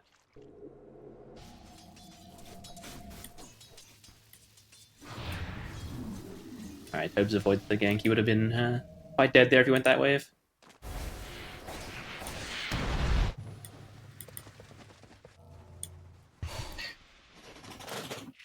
This game's making me nervous. Game 3 is too much. I mean, Dire are definitely nervous. Like, playing this kind of game is so scary. Like, when you know the game is, like... Because, like, it's 10k lead, right? But, like, effective net worth, like, how strong the teams are is, like, not even remotely close. And they must know that. And so what's New Zealand's path to surviving this game? Like, how do they possibly pull themselves back into this? I think they have to split them up. Split them up. Yeah, they can't go all in anymore in their fights. Yeah, the triple BKB is like way too hard for them to fight into. Split drag fights, bait BKBs out, like lower the BKB timings. The scary thing is they're just sort of disciplined and hold themselves like and stick together. Then is there anything New Zealand can do? At the moment, it's not many options. Yeah, not right now, but I feel if they can keep dragging game, like even Phoenix can get really big. Yeah, I think Phoenix honestly is like a potential like gonna carry this game. If NZ win, I think he probably has to carry the game. A late game Phoenix. Yeah. He's queuing up a Lotus. What do you think? Yeah, he wants to just survive the burst. He wants to get as tanky as possible, like the Yule's Lotus. Help cover his teammates if they go for them as well. They see this TA? Oh, they found a Slaughter, but he has BKB. He's holding it though. Doesn't even matter. I mean, that right there shows the issue. Like, he holds BKB for that long and still can't even die.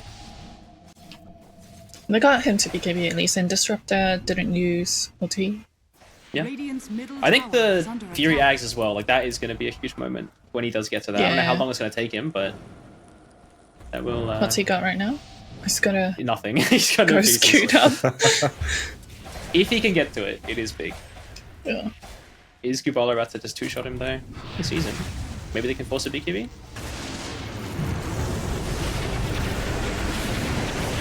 Oh, very greedy with it. He doesn't have it. Yeah. So I'm so not. Did he use it? I thought he had it. Wait, But he had when my did he BKB. use it? I don't notice either. When did he? Alright, anyways. I saw Slider use it. Yeah, anyways. That's a nice catch. I guess I needed Deku was down. I thought Fury was just purely trying to bait it out of him, to be honest. Yeah, same. I do They're watching wonder... this game more than we are. I wonder if Which you would have thought they would be. When did he BKB? I actually have no idea. I kind of want to watch replay later to find out. Did he misclick somewhere? I don't know.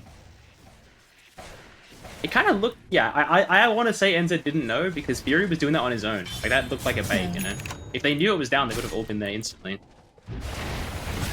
And then you didn't click BKB, so the rest of the team were like, oh, okay. We'll come over. Is Toad's feeding bottom? The Hex is up. Yep. Alright. Just hate Lord Techie's things. Can they get the chain? What item does Weaver have? He's going to say Tan. Oh, he has it now. Oh, okay. No BKB, no Lincolns. Yeah, you might actually have to go for Lincolns, which feels bad, but with what Techies is doing, you might have to do it. He wants to go Scardy. I mean, maybe he can survive if he gets tanky enough. Maybe. Because Techies here does do a That's lot of a damage. Chad Weaver build. Yeah. Yeah, I mean, usually this is- Weavers like to get at least one defensive item. I mean, the Satanic is good versus the Axe, right? Like, BKB doesn't do heaps versus that hero. Yeah. Same as Thada. They are running in his But range. the techies and stuff. Radiant's bottom tower is under attack. Maybe this dies solo as well to the Techies.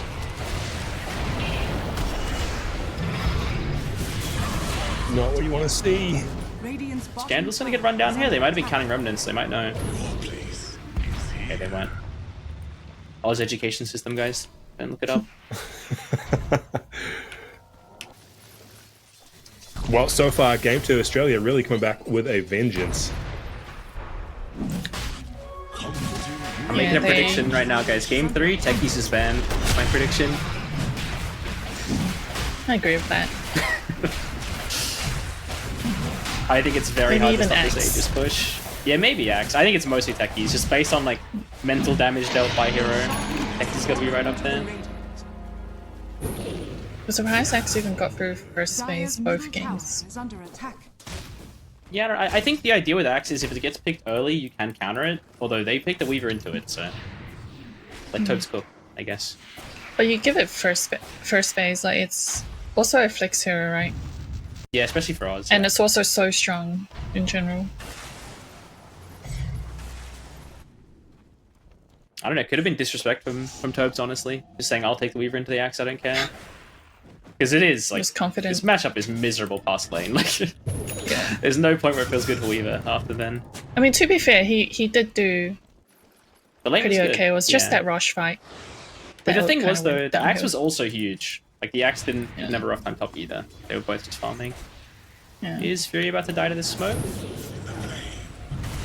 Fury or Weaver? Oh, they're looking for Tobes, yeah. Yeah, they're looking. Oh no. Find him. They find him, but there's not many heroes with them. Because Techies went to mid lane to kill Oh. Fury. 2 battles at once, man. Oh, he gets out of this. They break Aegis, too. Honestly, if you're Dire, if you can reset this, this is pretty alright. Yeah.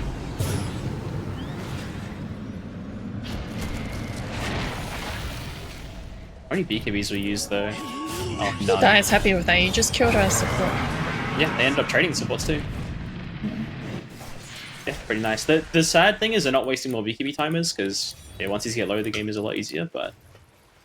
I feel like Definitely that's take kind it. of what I mean by New Zealand kind of looks like they play more unified, because they did... Tusker did draw on the map where they wanted to play, and then they split into... I mean, and they couldn't just finish they the carry messed kill. up. If H-Lord went top, they would have killed the Weaver. Like, I don't know why he wanted to go mid. I think maybe someone, like maybe Gubala's like making like a louder call. Sometimes that happens in a game, like someone's just being louder and you just go with them. Yeah. But yeah, they definitely could have killed Weaver, and that's a very different fight. Like, honestly, they might even lose mid-racks if Weaver dies like that. Yeah.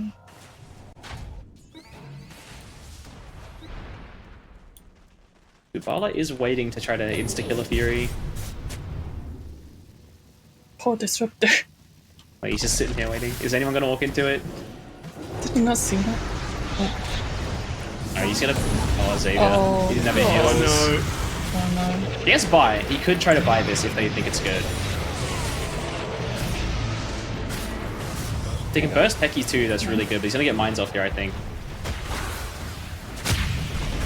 Or not. Alright.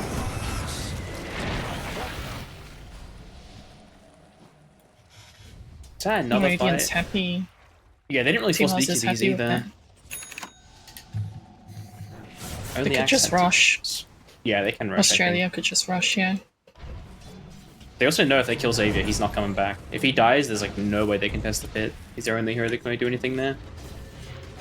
Is Rain dying mid? I think they thought he had friends, because he definitely could have died there.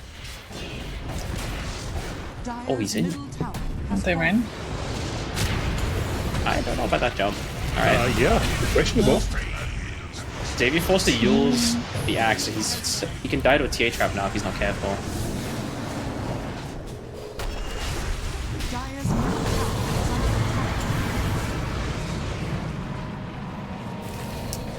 Alright, they're gonna sit this high ground with the traps. You need to be careful if they chase up. BKBs are out though, so there is some gameplay here for Diana now. Can they catch more? Okay, I'm not gonna lie, I thought that was a really bad jump, but this looks like it's worked out for them. There was some logic behind the madness. Oh, the chain? Can you glimpse him back here? They're buying to try to protect Goob, but he is surrounded. Oh, this snowball save. Fury has no mana for static. Oh, the Techie's jump is way too much damage. Oh no, the Techie's mines. Oh man! They over chase. Yeah, they have a chase. They needed the static for the TA catch because they couldn't have snowball saved it then. They didn't have mana. And now they're just gonna get run down. Yeah, you really see the desperation there. Vandals. Is he just dying to the dunk? Oh, he doesn't get the chain. Okay, what is happening? He actually doesn't know what he did. Right? Okay, there we go. Oh! They both got glimpsed? Dude, where is he? Save the Ember. No, not bad. Alright. Good pace. Fury. What did I just watch? That was a very weird fight. There's a lot of buybacks there as well. Honestly, I think you're still happy if you're Dire. Honestly. You're wasting BKBs, you're trading relatively even. Your base isn't dead, so that's a plus. I think the next fight should be for Rosh. Yeah. So you said about 15 minutes ago, 20 minutes in, the next 10 minutes are going to be real rough for Team NZ. Gold diff hasn't changed too much. Do you think New Zealand are doing what they need to do to stay in this, or is this just a slow slip, a slow descent into madness? I mean, they survived the timing, but yeah, the game state is definitely really good for Radiant still. I think there's a little bit longer where they have to be careful. I mean, you think the swing does happen for Phoenix? I think so, yeah. I think if they can get late game, I think Phoenix becomes like pretty dominant in the fight. So does Disruptor. Like this Ag's Disruptor is huge. Once he has this, they are fully back on to like kill anyone they don't. Yeah, he's even decided to skip the ghost now. I think that's the right He knows call. how important the Ags is. Like, sure, he might die like an idiot a couple times, you know, feel a bit bad, but I think he has to do this. This timing is really big. Yeah, they've done what they could do, I think, like realistically in this game, because it was like they could have very easily have already lost by now, genuinely. After that fight, that pit fight, it was just the pit fight and then that just, mid like, fight was crazy. Yeah, the snowball nature as well of like this Radiant draft. Oh, Topes. Oh no. Oh no. Oh no. This time they're really all together. I love how H-Dot is still E-blading him when his whole team are there. He doesn't care. It's like mine. My kill. I mean, Tiana's Nullifier. I honestly, I wonder if he bought that to get rid of it, partly. Because there's been a couple times it almost cost them a kill. Okay, the static also will make it really hard for Techies to play fights too, because he does kind of just like full send it. Like both supports are going to struggle a lot once Ag static and the Egg are going in fights. Yeah, this is really rough because does Weaver even have buyback here? Nope. Yeah. So they can just get this Rax and then get the rush. Yeah. There's a refresh on Minichin, so anyone he calls is going to die.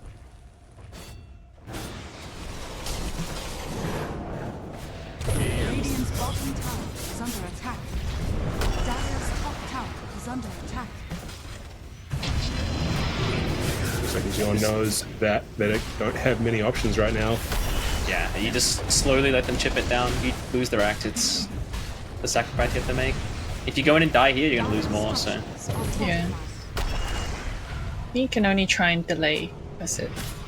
They're getting the Centaur act, that's interesting. Maybe you can save some people with that. I just feel like they just really need this Disruptor eggs. Yeah, it's the most important thing. He actually almost has it, though. So, there's that. That's what he's saying right now. Just hold on, team. We're almost there. He didn't get GPM, though, on his neutral. I He got almost that. have the anti-BKB item.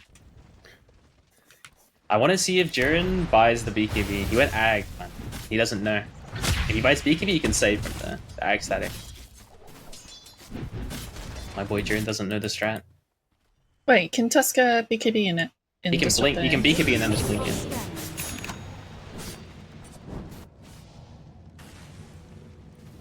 So the way that this game has been set up is New Zealand had a strong lead, and then they lost that fight in the mid, and that's really thrown them behind. Is that a comp difference? Like, it just feels like Australia have just had, you know, they've been able to just dominate the game, other than early game, just purely because of their timings. I think it's a lapse in judgment, honestly, from NZ. Like, the way they played that Roche fight was kind of crazy. Like, they're gonna watch that back and be very mad at themselves, I think, regardless of how this game goes.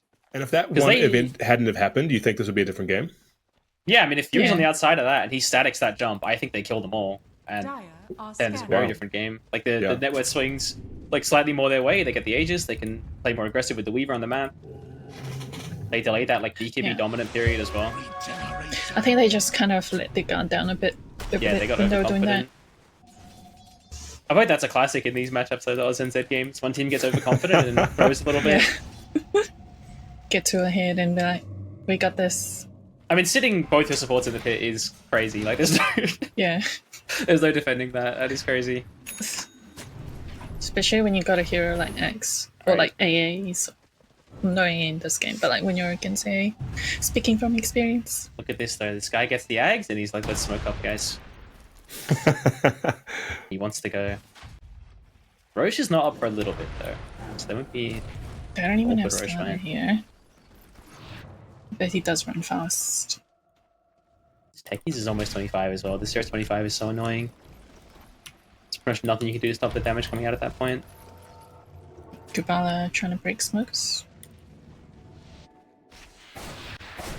Do they know about the Axe static? I'm assuming that they have an idea he's going for it. I don't think he bought any of it, so he didn't show that he was buying it, but I think they should know. I think it's coming relatively soon. I think they're waiting for Rush on both sides. I mean, Radiant definitely knows something's up. They are fully ready for them to come up this high ground. Dire are scanning.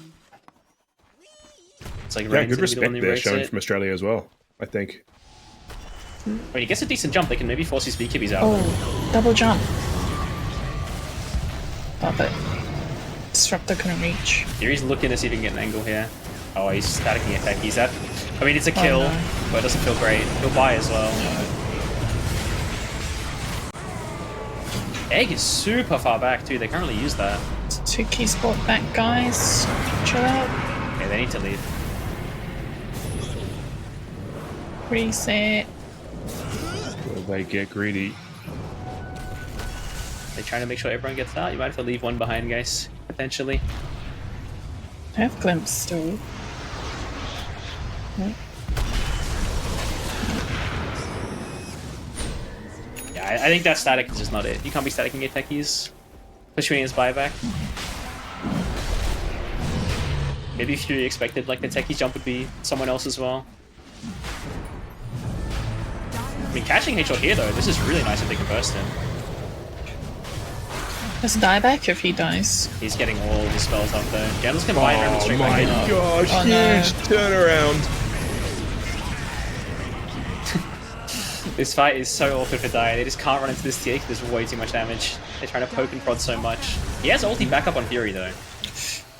That's a buyback. This is not what they spent all their time waiting for, patiently. I mean, his ulti's here. He could maybe go for Kubala. Oh my god, he almost got one shot. Oh no. Oh. Okay, Fury panicked. He thought he melted. Yeah. Alright, no one saw the ult Fury. It's all good, man. Highlights. They could possibly just rush, yeah. The issue is, they do it it's their kind top. of slow, I think, on Dire. There's going to be a lot of time for Radiant to poke at them. I think if Static was up, I'd say go for it, but without it, it's a bit scary. Yeah. Dire are scanning. But they used a lot of buybacks. Yeah. They've committed a lot here. They kind of need to get this Aegis, or it's quite bad. Ibala is just sitting here, waiting at the pit. They also have Axe Spy as well. I'm sure he'll use if they decide to actually fight it. Well, they know. Tien looking to jump back line. Fury's already been found. Can they punish anything? I mean, Kubala's BKB is down, but they haven't found him.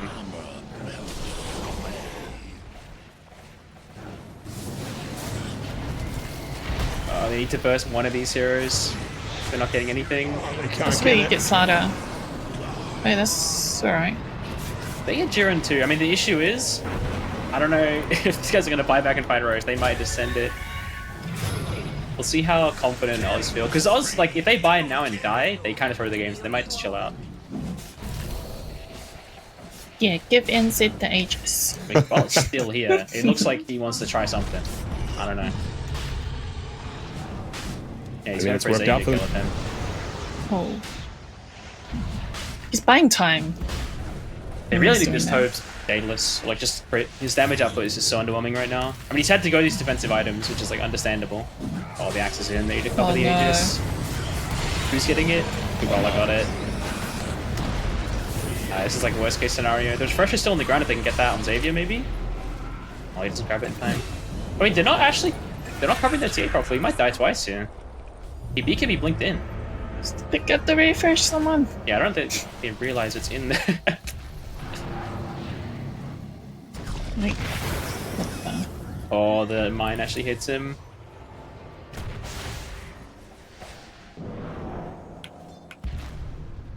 Alright, Pope's actually surviving this. Can he make it out? Oh! Can Tien find him? Fancy feet. Oh. Oh no. That's a long TP. Where was he TPing? Alright, well he will slowly die. They will run him down. He tried it. Can't dispel the amp anymore. Wait, what talent did he go at 25? Which one, the Weaver? Yeah. The attack one. Oh, okay. God, these fights are Couldn't so could messy, you all the though. way home. It's so split up all over the place. Yeah. I mean, it favors raiding when that happens, though, because like they want these like small skirmishes everywhere. They don't want these big pumped up egg disruptor ulti fights.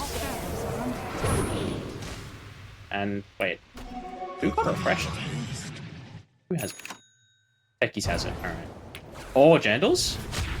Oh, Still a cheese in there. He tried to go cut and he got caught. Oh. He has no buy as well. They might actually just end right now.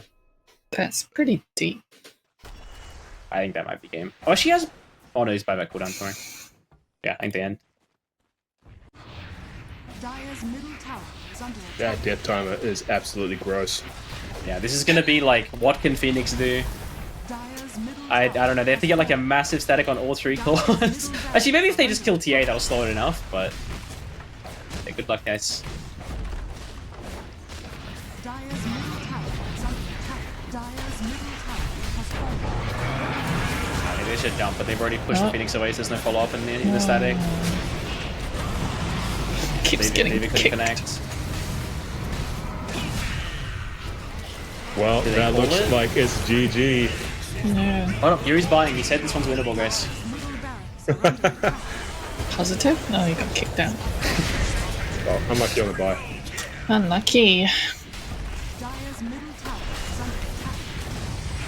Dire's middle tower has fallen. Radiant victory. And that is game 2, Australia's victory. Wow, that was so close. Game 1 to New Zealand in relatively decisive fashion, I think, versus game 2. But game 2 tips to Australia, and that makes it 1-1. Wow. What an absolute slog there from New Zealand. I felt like they were really trying to hold it in, but they were just fighting an uphill battle the entire time and weren't able to pull it back. And so that leaves us New Zealand 1, Australia 1, best of 3. We go into the tiebreaker. We go into the deciding match. Oh, man. That's hype. Andros, take us through what exactly happened in that match. Like, man, what went wrong? How was New Zealand ever going to bring that back? Why did it end like that? Walk me through it. I think they just... I mean, it's the Roche fight, right? We talked about it before. Like, it feels bad to say it's like one moment, but that did really decide the game because that sped up all the BKB timings. And we talked about how scary it would be once they had them, right? They really couldn't do anything to them once they had the triple BKB timing. Yeah, and Lucy, do you think Tops is regretting the Weaver pick? No, I don't think he regrets the Weaver pick. I feel like they actually played it fine, like I said, in the game. But yeah, it's the Roche fight. And also when the Centaur jumped the crazy one, I thought that turned out good. They chased too far after that too, and then yeah. Yeah, so sitting I feel like that Centaur jump looked like a little bit of a comeback for them. And then they chase too far. Yeah. But you got to, I think, risk it for some of those players. When you're playing from behind like that, you need to make some risk. I thought they were pretty patient on when they tried to make those, and unfortunately, it just didn't come across when they needed it. But that is the way that it goes. And so, as the players prepare, there was a long game coming in for Game 2. These players are going to be feeling it now, so I'm sure they're going to take a quick break, rest up, refresh, and then jump into Game 3. It's now 0-0. It's the decider. This is it. One more game to know to see who takes the Oceanic slot for the World Esports Championships 2025. And so we will be back as the game starts after these messages. And so don't go anywhere. Let's see who can take out the final game. See you soon.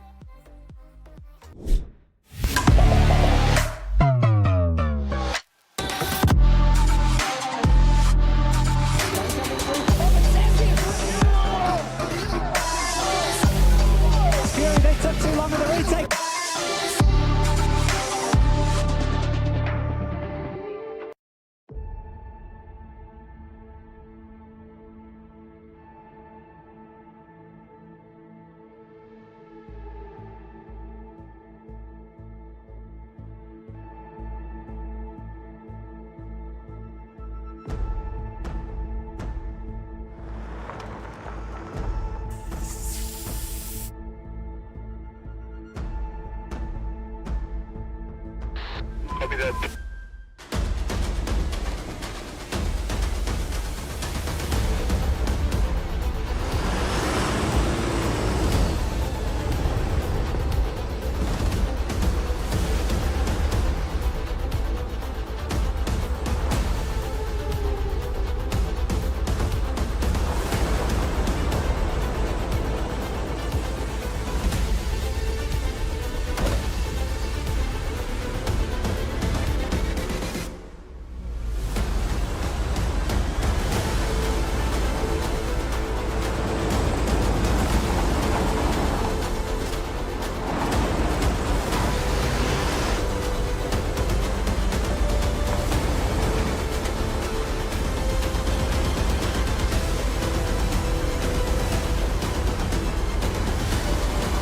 One more round.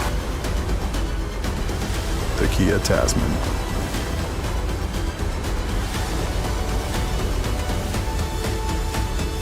Kia. Movement that inspires.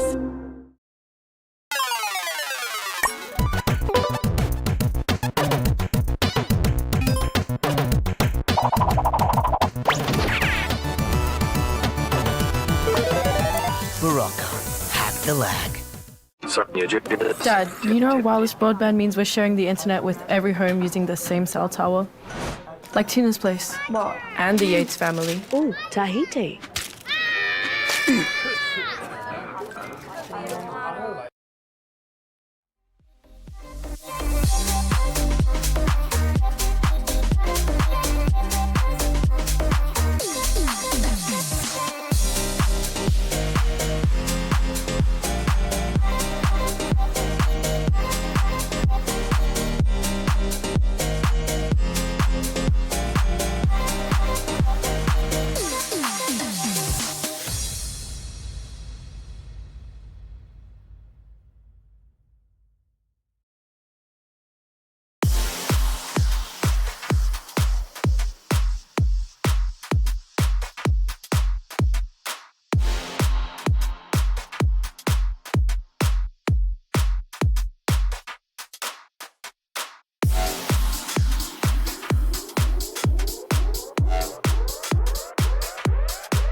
my people.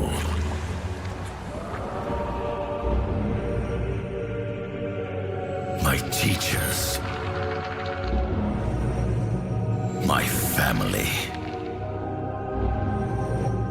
My love. All gone. Some things in this dark world are worth any price.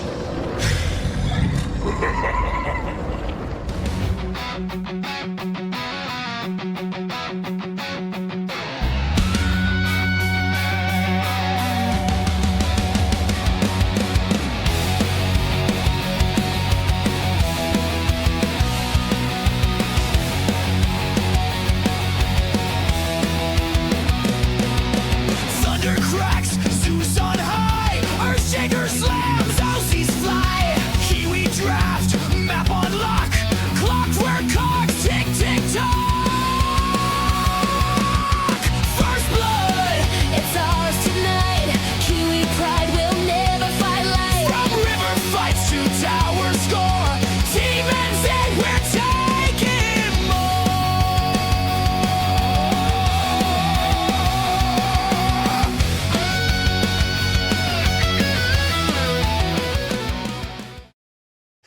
Good afternoon, good evening, and now at 12:22 a.m. in New Zealand time, good morning to all of our followers watching us out there for this epic battle that is continuing right now. That is the Esports World Championship run by the IESF, and tonight we are watching the Oceanic slot. Will it be Australia? Will it be New Zealand? Who is going to take out and represent the world on the global stage for Dota 2? If you have missed it so far, game one has been New Zealand taking out the first map fairly decisively, might I say. Not trying to brag. And then game two, an absolute gargantuan throw by Team New Zealand, who had an early lead, and Australia came back with the victory, meaning 1-1 in this best of three. It only means one thing. We will be going to the final deciding match very, very shortly. But before we jump into the game, let me reintroduce, like I said earlier, the casters with the masters in Dota. We've got Lucy and Andros, sorry bro, it's late here in New Zealand. Andros, talk me through that last game. We saw it just for those moments ago, but it did not go well for Team New Zealand and kept Australia alive. I think the most important thing NZ will take from that game is ban techies and don't get too cocky, because that was the main issue. I think you're betting the house on the fact that Tech is going to get a ban this game. You reckon? Yeah. I'm just telling you, like, the mental damage that, like, Tobes felt getting blown up by this, like, little gremlin thing, it's getting banned. Like, 1000%. And Lucy, what do you reckon last game? I think, like, kind of what Andros said, if they don't let their guard down, like, based on how they performed in game one and early game two before the big mistake, I feel like they can take it. But also, like, Australia probably is rolling on a good tempo right now after that game, so it might be a good match for game three. Yeah, I mean, the reverse sweep possibility for Australia. New Zealand slipped the lead, so there's going to be a lot of pressure on that team. But I mean, it wouldn't be the classic Australia-New Zealand match if it didn't go to match three and come out. I think it's cool though, because these teams have, I feel like, over the years become a lot closer, and like in skill and in these matches have always been really, really tight. And so I'm excited just to see how we get into the game. Andros, do you want to think that we what do you want to see differently from Team Australia this time round for them to win? For Australia? Yeah. I'd be interested to see if they could play, like, more proactive. It kind of felt like both games, they had the same plan, right? It was like, we're going to kind of chill out, and we're going to hit, like, 30 minutes or 25 minutes, and then our game begins. And I think, like, yeah, it worked game two, but that was more NZ, like, potentially fumbling the bag. If they can close it out like they did in the game one, like, the game might end before Oz are really ready. So I don't know if they want to take that risk again. And Lucy, what do you think is going to change for Team New Zealand this time to get into the to get into the match? How do they, obviously a huge throw last game in the pit, but what can they do right now in the draft, resetting the mental to try and take this away in the series? I think, in my opinion, I think they'll be happy to keep doing what they're doing, just not letting their guards down, doing a big mistake. But if they had to change something, maybe they can try pick more scaling heroes as well. Yeah, I do feel like there's been a bit of like, I'm not sure comp difference, but I guess we'll see. I think the players are in the draft now, and so let's go take a look to see if the techie is banned. It's not banned. I've lost the house. Oh, not yet. Give over that, pass over the house keys. All right. In my defense, they left Bane in, and Bane destroys techies. So maybe that's why. Because I don't think you can play techies into this hero in lane. It is actually unplayable. So he might actually not do it just for that. And we have Australia on Radiant again. New Zealand died. There's been a Radiant night. Both wins on Radiant side, and so I'm not sure if that's a good or bad omen. Australia's strat looks like they just banned the last support hero Fury played. They didn't ban Oracle this time. It's a good strat. It works. Don't let him get comfy. Yeah, I mean, this Bane... So we talked about the Axe getting left through, right? You're not going to pick Axe into Bane. That's, actually miserable. Yeah, there we go. They got Silencer. The techies also doesn't feel great into it, so maybe that's the idea of getting this Bane. You don't have to ban these heroes. Maybe you can take them yourself if you want. Especially the Axe, they might want to take that. Yeah, the Silencer Bane is pretty miserable for Bane. You can't really play your hero versus the Silencer guy, unless your team are permanently catching him. So maybe they'll look for some backline catch. Maybe Xavier will play something like a Clockwork this time around. Even the Tiny again. She played game 1. It'd be hard for him to get his ulti off, but he can do a lot of setups if they want to do something around that. Yeah. I mean, he's going to dominate the lane as well. That's what Fury wants, right? He wants to give Tobes a free lane, potentially stop Minichin snowballing. And so walk me through the bans as well. What's the logic? What's gone so far? There's the techies. And he wins the house back. Yeah. So, I mean, I think most of these bans they're mostly comfort. I think the NP is and NP and Dawn, they're both these heroes are just broken. Maybe you don't want to play Dota against them. The rest is just banning comfort, stable heroes both these teams enjoy. 10 seconds remaining. I think the SD is also it's similar to the Oracle. It's really annoying. It punishes 5 seconds remaining. Mistake if you're trying to jump someone. SD's there can save them, turn a fight. Undying's pretty broken too, right? Yeah, I think Rain plays standard it. ban. Yeah, Rain plays it a lot too. So yeah, it's pretty fair ban. I'm curious if we'll see any other heroes from last game banned. I think it's just going to be Technics. Because the rest were kind of standard heroes. I don't think they were really... Disruptor? Or Disruptor for Radiant, yeah. I'm talking mainly for NZ now. I think maybe they'll ban TA, maybe, because it is one of Gubala's favorite heroes too. But I honestly wouldn't be surprised if they leave it in. I think a lot of Tobes heroes are good for this too. Maybe NZ ban some running in hero. Yeah, cool. I think Oz should ban a Tiny or something now, but maybe they won't care. Maybe they'll opt for a Tobes focus ban, lower the hero pool a bit. Maybe we can do the count right now. He won't Weaver into Silencer, because that is suicide. 10 seconds remaining. The Deuce is still on. The Ursa, maybe. 5 seconds Yeah, remaining. gotta count the... Oh, the Lifestealer. They've left the Lifestealer. Maybe he'll play that. I would love... There we go. I would love to see a Lifestealer. It's gone. It's banned. This is every game versus Tobes, man. It's always just count down the Tobes heroes as they get taken out. They have left Gyro in, though. And Gyro Bane is a miserable lane to play against, so... We'll see if they pick that up. They'd have to pick a hero, right? If they want Gyro. Yeah, I feel like it won't make it through the next phase. Yeah, because I think Gubal will be happy to play it as well. So yeah, I think if Gyro's not taken here, I think NZ will take it. They asked the Bane. Wow. That's bold. Wow, they did. Confidence. I mean, they're definitely going to Gyro them now. I don't see a way they don't take it. It'll be Gyro plus I don't know if Xavier would want to play Tusk, but I think Tusk is not bad if he wants to go that way. 10 seconds remaining.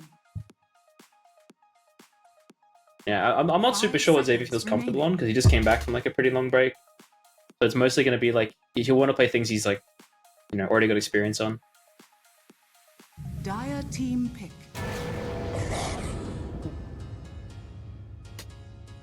That's an interesting pick. Is that carry?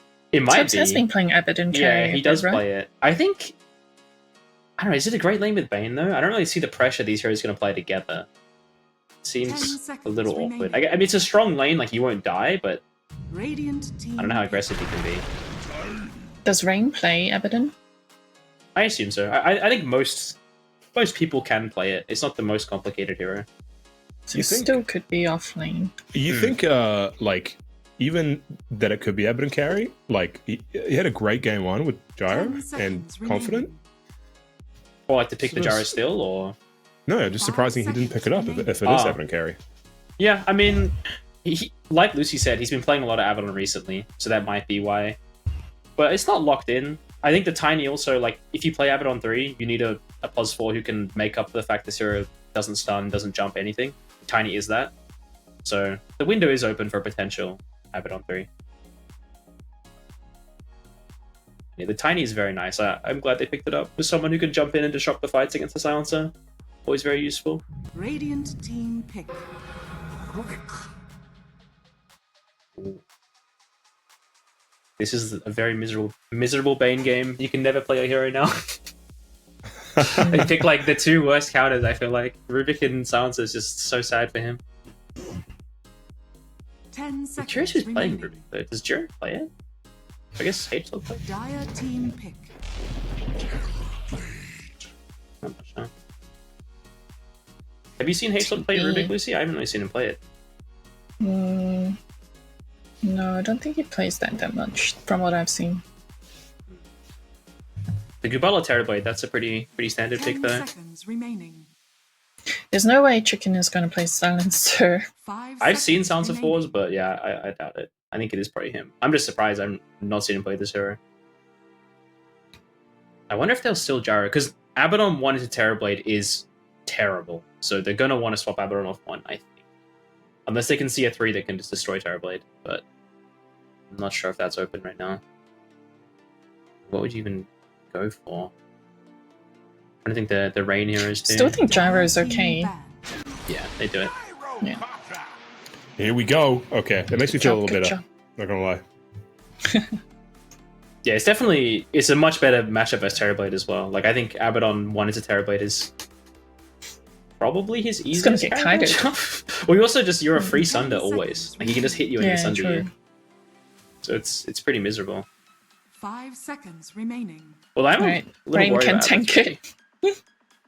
I'm not a huge fan of Abba 3, so let's see how it goes. I think Xavier right now has to do a lot of work. Hopefully they give Jandals some like Ember, Storm type that can help Xavier with some of the initiation.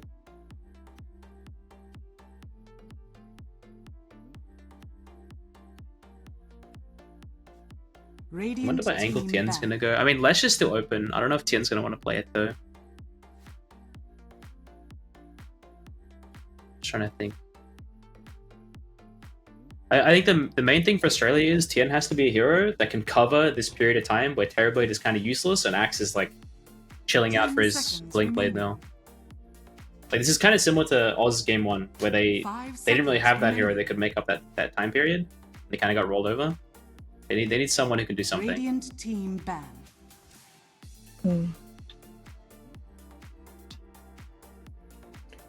What is the Tien? I think there's a solid chance he Embers, maybe. Oh wait, it wouldn't be an X4 because they've got Rubik. Yeah, I don't think he's gonna play Rubik mid. Tien's not that crazy. Yeah, I'm not a fan of Rubik mids. I mean, if not now, when? There was a patch where it was actually good. There was like a little bit, but yeah, it's so team reliant, and when you're scaling into the late game, it just falls off so hard. Yeah, I mean, it is a good Rubik game by Spain by default, but yeah, poor Rubik's not it. I think. I mean, if you didn't lose with the Slaughter, honestly, Dire team ban. you might have run that again. But I think once you lose once with a hero like Slaughter, you put it in the bin for now.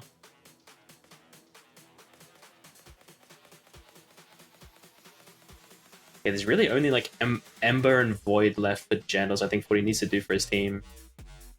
The thing is as well, he has to deal with Global, which is like really frustrating when you're playing a mid hero. You have to deal with Global and Axe. It's like two very annoying heroes. Shaker for New Zealand?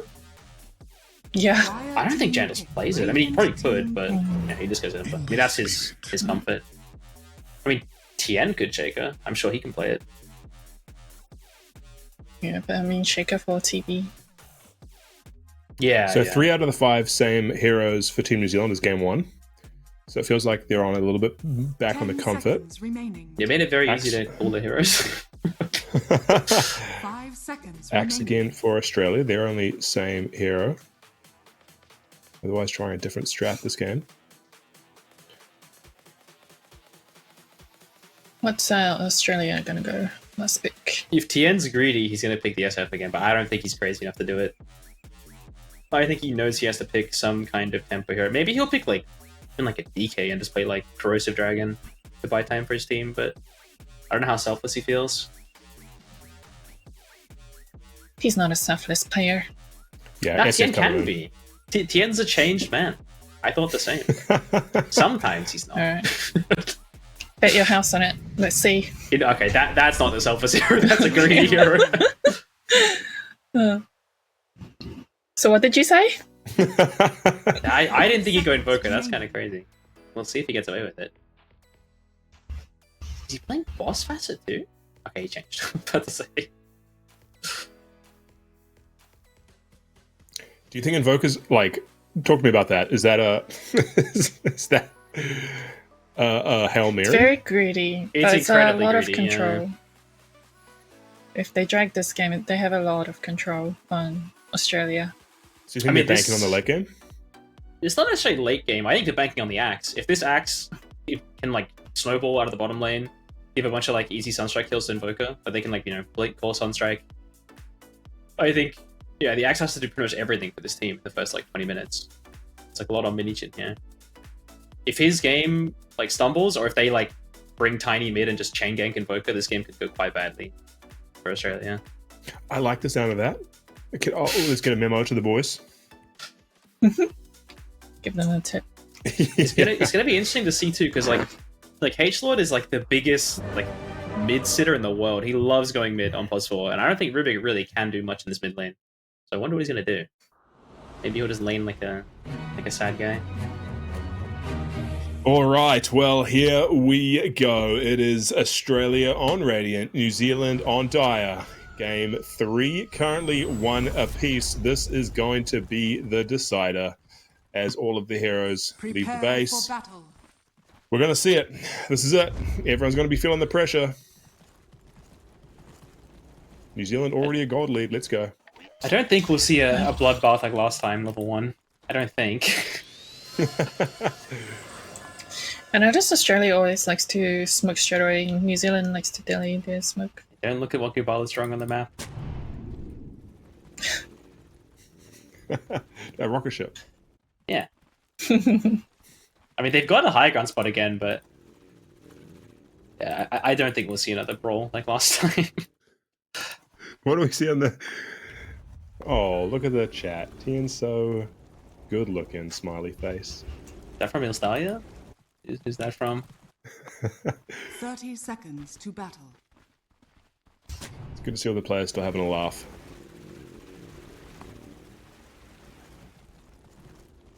Alright, looks like a standard root trade. Nothing too crazy.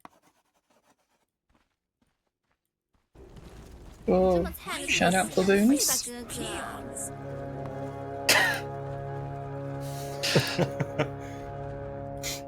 The silence. Tien with nothing to say on that one. Alright, will any Fury type deaths happen level 1 here? I mean, Goob's running through. I don't think they can kill him though. They can beat He him has up. to feed the first blood to secure the win. Yeah, True. if I could bet on anything, Fury First Blood. Actually, who died first? It was NZ, but it wasn't Fury. It was, I think it was Rain, right? So Last Rain game? cost them last game, I think. That's what we're learning. He stole the first blood from Fury. Yeah. I'm honestly surprised that Jaren opted for Q here, considering it's an Abaddon lane. You can just W and just hit them here. It's like the one nice thing of Silencer now. It's like, if you have a terrible lane for QE, you can just hit them out of lane most of the time. Fury getting ready, just give First Blood again.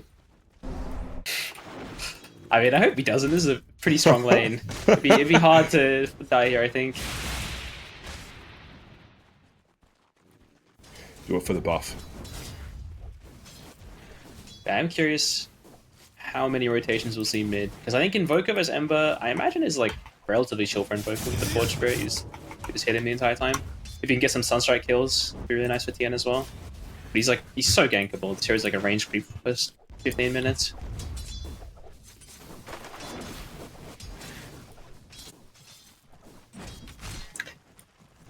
Ember wins this matchup, right, versus Voker? I think if they're left completely alone, I think it's just a farm trade, I imagine.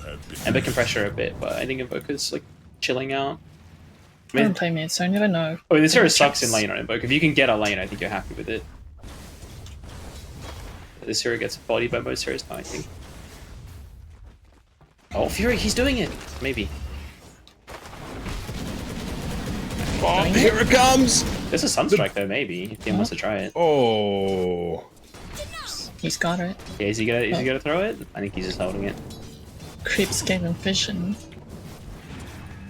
The one annoying thing as well is this Abaddon, like you don't want to level your E in a Terrorblade lane, because he's just gonna Q you and then you have to shield every single time we lose all your health. I wonder what to do skill build wise here.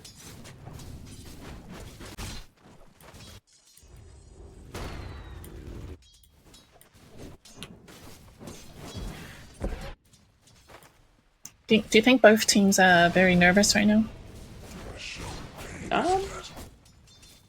Last game. I feel like it's like similar. It's like I feel like H-Sword's probably feeling quite nervous because I don't know if he's, he hasn't got that much experience. I imagine it would be not great. The feeling. I think the NZ guys are probably fine. Like Fury's been here a million times. But Chicken must be like on a good vibe after last game.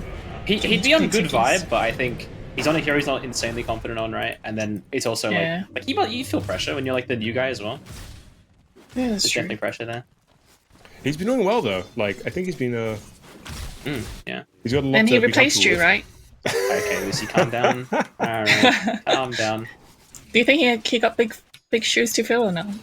I don't wear shoes in this game. Okay. And all these lanes are relatively chill, except Tobes is absolutely miserable. He has 9 CS. I'm not sure exactly what's happened here. I don't think it should be this bad. Yeah. I mean, maybe the Rubik Fade Ball is enough to just like let the Axe Deny for free. But I'm not sure where any pressure is going to come from, to be honest, because like I feel like most of the lanes, like the ones that are weaker, know that they're weaker, so they're going to play quite safe. There's not really like a close lane where something could like swing.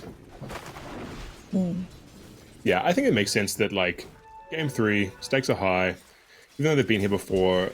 We felt the seriousness, I guess, of last game increase, and so I can imagine everyone's going to be playing it fairly safe this time around. I mean, based on how things have gone, that's going to suit NZ, I guess. I mean, they did win playing safe game 1. And Minichin get run down here. They need vision for the Black. Oh, he runs back in. Alright. Alright, first bad. We take it. Barry did not give it, but he took it at least. Our theme song was First Blood, so like we'll take that, but I think I would have prefed the Fury First Blood, to be honest. Yeah, Fury's throwing. He needs to commit more for the boys, I think. This is not how it's done, Fury. It was not how it was foretold. I'm surprised Minichin's actually going to Vanguard here. I don't think it does that much in this lane. If Tobes is like committing to like leveling his actual spells. I wonder if they can like punish this. Like bring the Tiny over and just kill him when he hits Vanguard timing. Okay, this bottom lane is... I don't know, it's awkward. I mean, the Abaddon is farming, but I feel like it's like on a knife's edge here for them, I think. Once TP levels matter, I think you can start pressuring them quite hard. So... I thought they were going to kill the Silencer.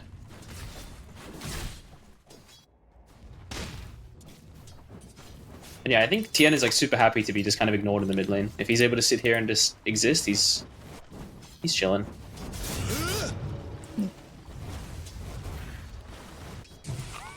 Everyone's super low top. Any Sunstrike? I think Wemba move for 6 minutes when I wouldn't be surprised if he moves at the 7-minute XP timing. No.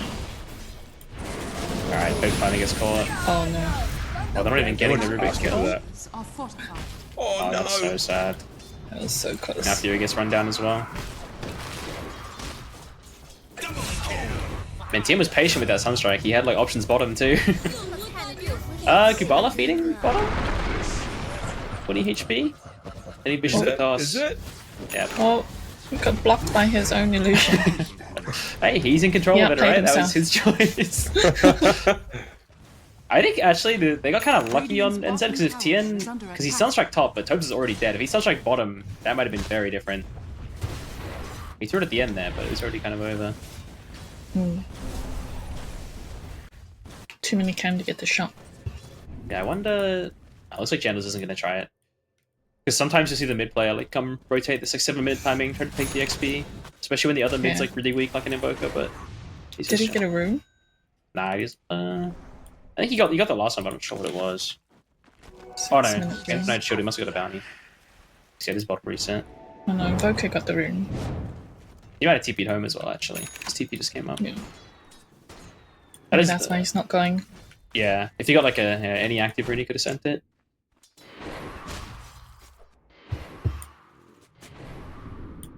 Is Fury gonna die here? Minchin runs over. He is very deep. Looks like he got to run his way away. Setting up. Nope, he's not. When he wants to block the Ancients, that's why he's here. Dire's top tower is under Did you see where H put the sentry? If he puts it in this back corner, yeah, that's so annoying. He's actually gonna get it. Poor H love man, sees another sentry now. What have we here?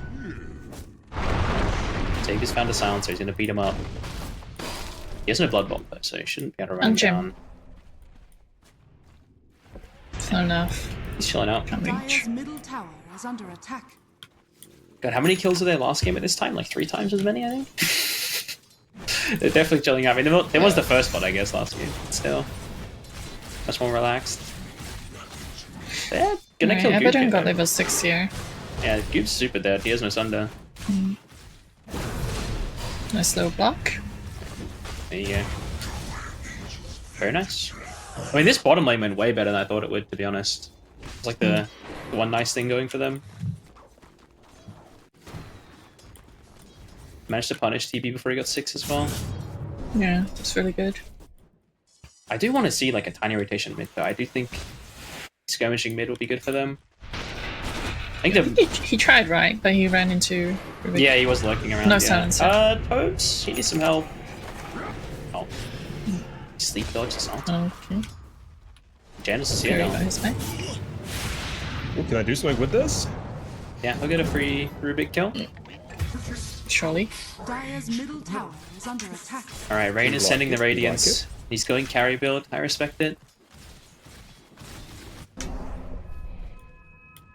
It's not bad, right? Because yeah, it's good. Do you want to go right click first X? I mean, it's not right click, but there's like full An like, AoE utility type builds you go sometimes. But yeah, I think the Radiance in this hero is just too good.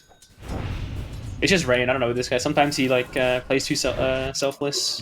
It's good to see him like playing his own game a bit. I feel like he comes out like he shines when he does this. I mean, honestly, I feel like the value of him in this team is usually the fact that he's just like a stable, strong offlaner, which is like I know it sounds like basic, but like I don't know. I wouldn't consider Minichin like a stable, strong offlaner. He's more of like a core like carry offlaner, which can be good, but it's also like it's a different dynamic, right? And it is definitely simpler having a guy who's happy with his... Yeah, it's more volatile and like Rain is usually just going to build stuff for his team. He's not going to like be super greedy. He's going to play for the boys, buy the items his team needs. Yeah. It can be very helpful having someone like that.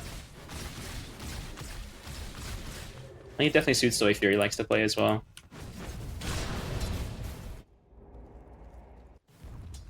and Tobes. Yeah, yeah. I mean, that's how they usually roll, right? They get that like timing around 20 minutes. Rain's got some annoying, like super tanky hero, and the boys just go. What's happening bottom? They brought all the supports down, but there's not really any jump.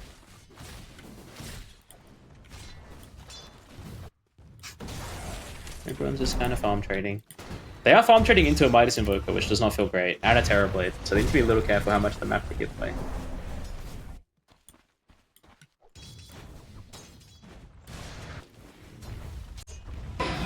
Pop's doing well, but lots of things catching up on the farm from that rough early. Yeah, the Gyro's gonna farm quite fast if no one actually pressures him. He's stable hero. Can he even out-farm TV though? Well, it's all about how much the map they have, right? That's what I mean. Like, if they can cut off parts of TB's map, then you can kind of leave him alone in some, like, you know, little corner. It won't really matter. If he has, like, a whole map to play, he's gonna farm very fast, yeah. Well, I think Gyro should out-farm it. It's like, Gyro's kind of crazy farmer. Alright, they're trying to put the pressure on. Yeah, they want this bottom tower. Like, this is how you take the map from him. You take these towers away, and then you choke him on the map. Just narrow down where he can farm. Radiant's bottom tower is under attack. Nice kill through from Team New Zealand. Take out the bottom. We're going to try and take the bottom tower there, I think, right? Cut the map off. Fortify comes in. I don't think anyone on... Like, this is the thing, like, Australia have drafted so greedily again, like game 1, where, like, no one actually wants to do this job. Like, this is, like, the kind of job Rain would always do, right? Like, he would come hold this tower, but, like... Venetian's not going to do that. Tien wants nothing to do with any fight right now. He's chilling out. So, like, this... Yeah, no one's coming here. Like, what is Gubala? Is he going to try Sunder someone? What's he doing? Looks like it. He must be calling for some team. I think he's trying to do a Sunstrike play, assuming Rain doesn't have ulti. Spotted. He hasn't actually used it yet. He ran past the wall. Yeah. I mean, Fury has grip and there's no global yet, so this is like the one time he'll be able to grip for free this game. He better use it well. Well, that's a good ward. Nice. It's got them dodged TV and then killed Silencer.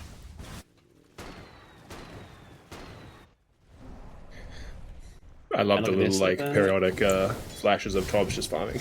I'll just check it up at him, see what he's doing. I mean, there's not much happening. Everyone's just hitting creeps. No, I like it. I like it. I mean, this is what you want though. Look at this. TB's like he's cut off in this little corner over here. He doesn't have much map to play because his axe is going to take a decent chunk. Invoker's going to take a decent chunk. There's not much left for him to play. Map's cut off like this. Do you think he's chilling, or is he like, why is my team so greedy? I mean, I don't know if he's actively saying that, but he's definitely he's probably a little sad. Thinking it? Yeah, he might be thinking Discord, like, God damn it, guys, why are you doing this to me? Yeah, I do wonder how much Goop signs off on that Invoker last pick. They really felt they needed a hero that did something. I mean, they might survive this, and the Invoker will be useful later. But, like, he definitely is not contributing now. That's for sure. It could be the Alchemist pick of game 1, just like this strong. Trust me, guys. Yeah, maybe. They are. That's like interesting global. How much can they turn with it? If he gets the grip off on the Invoker, any follow up? Looks like Tobes is on him. Oh, that's a good grip. Yeah. Tobes finishes it off. That's a really big kill. Patience. Waited for Silence to go off. They're pinging Goop. I think Rain wants to run at him. And Rain definitely gives the vibe of like one of those offlaners. Like when he sees the carry, he's like, I want this guy out of my lane. He gets like 6 single carry hit creeps. I can respect that.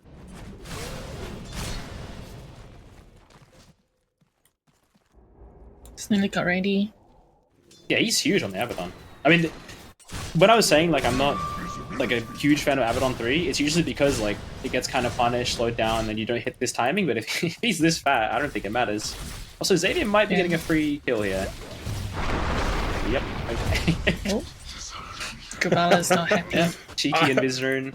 Also, just a shout out to that tiny skin. I love like the little, the turtle rolling around. It's yeah, cute. it's good. Yeah. Alright, Minichon has come mid. No blink. Maybe they can lift into a call. This is the thing. It's so simple for Dire to make something happen. It's so complicated for Radiant. Like it's until this axe has blink. That is. Once he has that, there's something. But it's gonna be a few minutes away.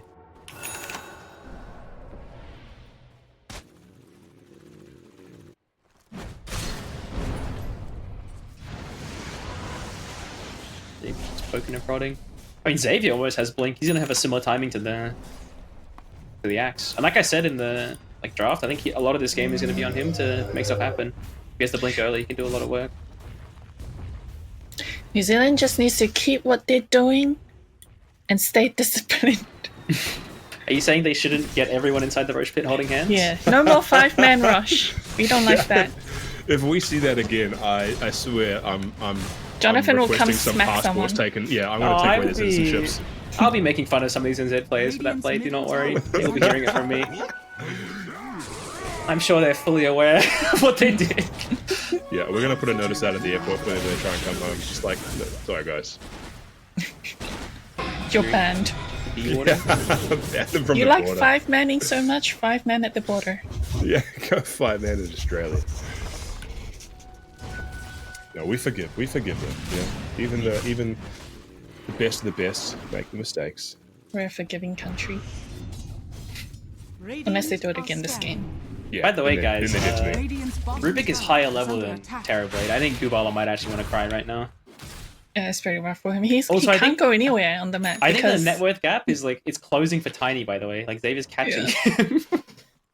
It's like That is Axe is actually- taking half the map, Invoker's taking half the map. Yeah, exactly. That's like another thing about the Invoker. It's like even if he survived this period, yeah, he like AFK sits in one spot. Axe takes up one corner of the map.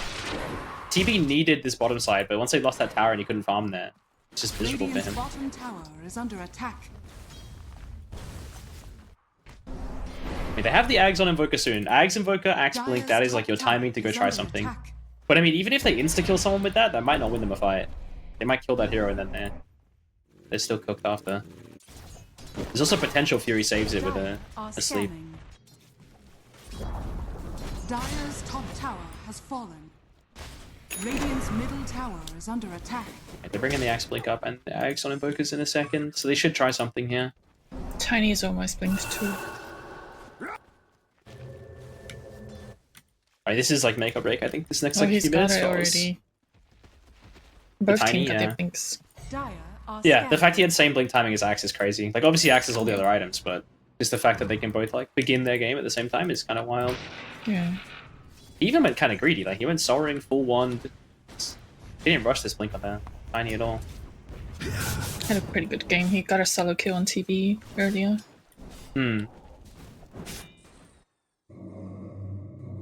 Alright, Rain's going for the Manta. This is going to be a very scary Abaddon. When he gets like Manta Blink, I think he can just run at the back line, and they're going to have to really struggle to deal with him. Alright, they kill the Fury. Oh man. First play, much more. That is your Blink reveal. Okay. Both supports. Yeah. But that is your Axe Blink reveal, now they know. Yeah. What is TN cooking up here? He's like invising around trying to look for something, but there's a sentry over there, so be a little careful. They bring an axe though. I mean, they will kill anyone they call right now with the kata. I called it a reset. Oh, anti-jump. Alright, there you go. That is your combo. Oh, Channel's a bit late in there. Radiant's bottom tower. I mean, after they deal with that, they might just say, I'm gonna go finish my Manta on the Abaddon. He's gonna chill out maybe. Because once he has a Manta, he doesn't care. Yeah, I mean, they might try to go right now, but I just mean in general, the state of the game. They have a window, yeah, where the global and the counter are down. Yeah, they want to run in here and pressure. Radiant's middle tower is under attack. Fairy is on the hunt. And if Fury finally wants to grip something, now the global's down. Where's this Tiny? Tiny is me. So many lines being drawn on this map. What is going on? Radiant's middle tower. Alright, they're just taking is mid under now. attack. Because yeah, I think once Abaddon has the Manta, he can just be super annoying and like run at the Invoker and try to force counter out of him basically. Because he can basically always just Manta off the it. Well, that's a good rune. Arcane rune, no global. Has fallen. Is this a play? They might look to try to catch something mid. It's mostly just if odds show they've gone for the Bane kill. Oh. Wait, there's a lead in. So does it. Yeah, good picks, Team Australia. Yeah, I mean this is their draft. They have to just play for Axe Core to kill. That's all they can really do for a while. Maybe Nobody if Fairy uses wants to Terrorblade. do that, he needs his team closer. Oh, they toss back the Axe though. Got it down. Oh boy. Oh This combo is so frustrating to play against. Have I got I think something back? If Rain's like a second early there, he can save with the shield, but it wasn't there in time.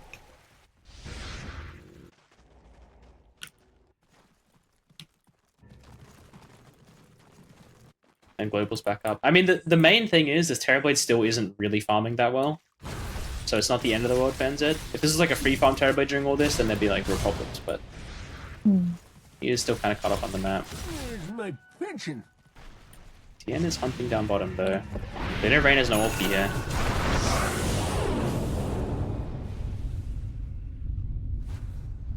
Rain has no ulti. That's not good. The sleep dodge actually, hold up. Actually saves his life. It was really nice for in the group too. Oh. Good job. Nice jump from the Tiny. They can't burst the Terrorblade though. I mean, this is still 4v5. Like, Toad's not even here and they're doing this, so it's really good space being made by them. That was kind of pokey. He can go back for Terrorblade too. No Sunder. Yeah, nice. Oh, the Axe into the start. This is the feed from Axe, I think. I mean, he might get the Abaddon, but... Abaddon's got ulti. Yeah. That's really unfortunate for Minichi. The team doesn't even care, they're just on to the next. Jandals finds another. Alright. I mean, this is the issue. If they don't get, like, the big call with the Axe into the Kata, like, what does this draft actually do? I don't know. It's very one-dimensional.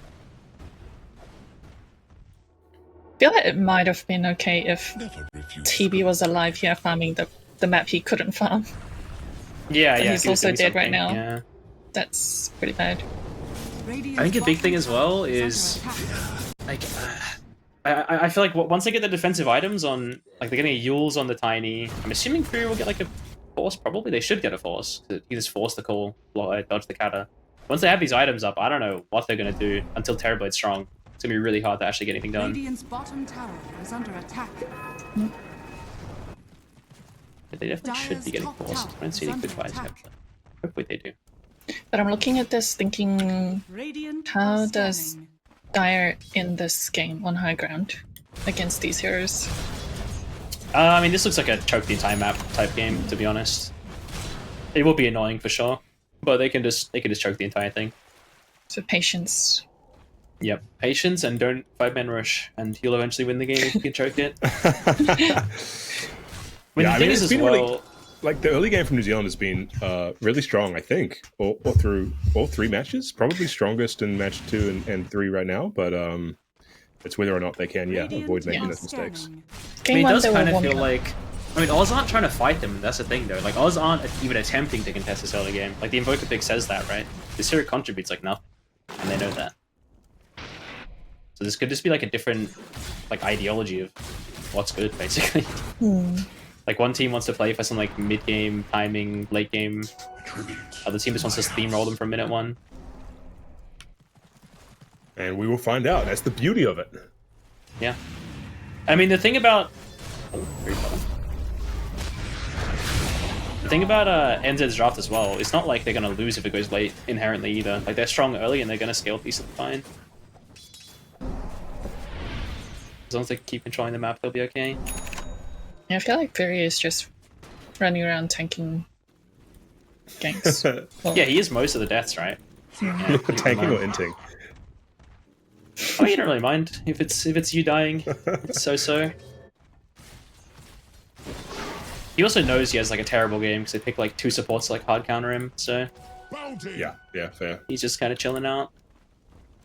Because like that grip he did on the Rubik in that river fight, he's gonna have to do that a lot. If you don't grip the Rubik, you give grip. So a lot of time you end up having to use it on him, which doesn't feel good. But so do you know what Rubik does, Jonathan? No, I have no idea. So Rubik's ulti can steal the last used spell of any other hero. So if Fury uses his ulti, then Rubik can easily steal and use his ulti back. Yeah, because Fury's ulti basically stuns Fury and an opponent. So while he's like doing it, you can just steal it for free and just use it on someone else. So the intent is to like lock him down with it and burst him before he can use it. What, the Rubik? Yeah. Yeah, basically. Like if you use it on anyone else, he's just gonna take it. So you kind of have to use it on him. Or if he's already, if he's dead, then you can do whatever you want. But until he's dead, like Fury's kind of limited in what he can do. Oh, Oh, you make low ground. Oh, that's a very sad 4-star. Oh no. That is so sad. He tried to go down. Unlucky.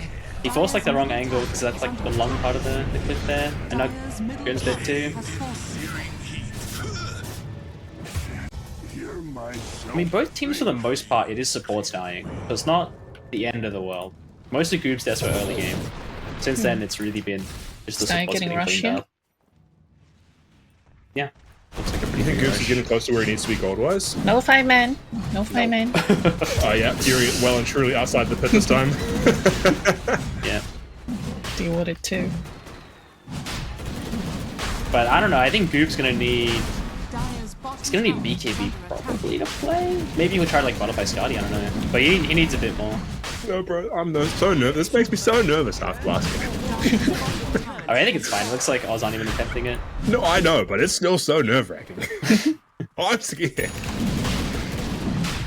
I'm just curious how hard they will push this Aegis, because, like Lucy said before, it's really hard to break high ground versus team, so I doubt they're going to even attempt that. It should just be take all the outer towers, Radiant's top tower is under attack. and then just hold for next rush, probably. Bottom tower is under attack.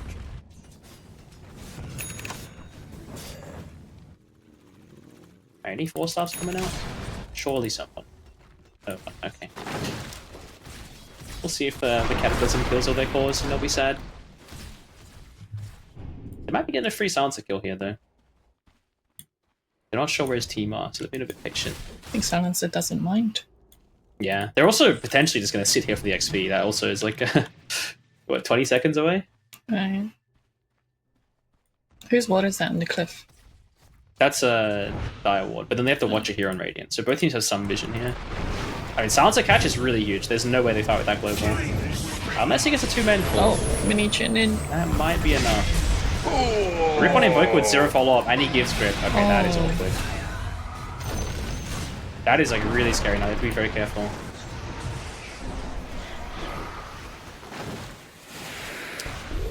Man, they gotta be careful with these 2-man calls, man. They just split up after that. That miniature damage is huge. I mean, it's mostly the Invoker just drops like a ton of damage on it every time. Like a decent chunk of it. Oh, yeah, wow. Oh, you got the grip on Tiny. Is there any follow-up though? Alright. He's just pranking him. Just playing. This ward survived though, so maybe there's a chance Radiant can go back up top and take this tower and maybe clean a fight with that vision. Yeah. I like this from Rain though. He's going. Jara He's is just going to jump supports. there right now. He's alone. Tien's trying to hunt a little bit in the bottom lane. It looks like. Might find Fury. It is a free kill if he does run into him. Oh. Invoker knows. Sleep in and run. Okay. Are they smoking up here? Yeah, they're going top. I mean, they're not in the best positions right now on Dire, honestly. Aegis. Yeah, but they're looking Jandal's mid right now. Okay. Oh, I bet him disrupts their jump though. That's really nice from Rain. Yeah. Good break. That is one thing. Rain can just be like super obnoxious and just resetting blinks, and that can be Radiant's top tower huge for his team. Yeah, that was I feel really like- good play by Rain. He broke their smoke and also bought space for free to top. Yeah, I mean, I think if he doesn't run in there, Jandal's just dying to the cold counter. Yeah, and that They still don't really have a save for it. You diffused a potentially really bad situation. Yeah, I mean, I think Rain's gonna have to do that a lot this game, to be honest. He's gonna have to just send it at the back line and just make a ton of space. Radiant's top tower is under attack. I mean, he's got the items for it. He's huge, so should be all right. Radiant structures are fortified. Okay, that was messed up from Jandal's. He took the regen right in front of Rain, and Rain's got no Dire's mana. bottom tower is under attack. No, Jandal's bottled. Oh, he couldn't Yeah, no, get but it. he could have given it to him. I mean, it's still fine for Jandal's, but I know Rain's sad when that happens. Radiant's top tower has fallen. I'm actually surprised that he isn't prioing taking... I guess he has Ava right now, but like the Abaddon shield is really good for Rubik as well.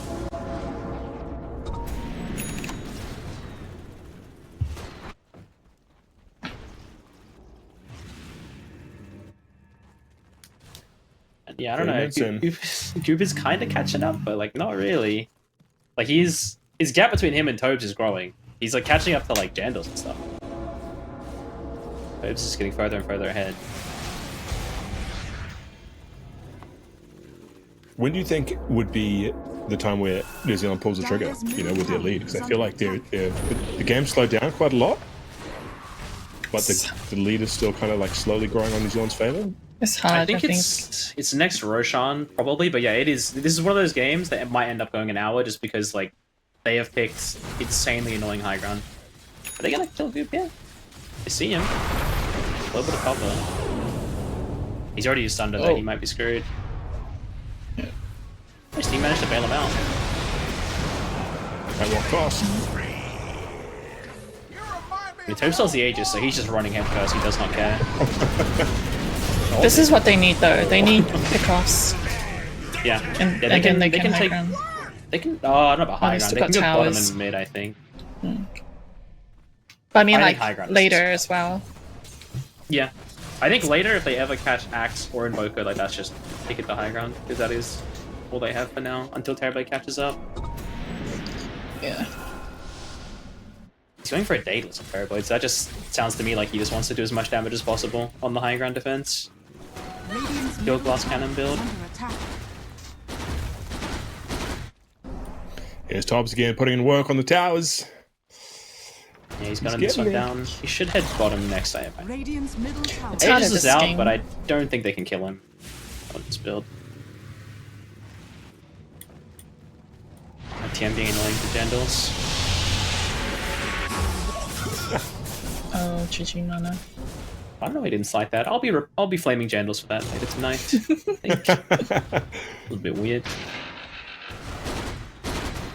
Alright, yeah, Toad's doing like full, like, I hate Axe inventory, SNY, and Yeah, see Daedalus.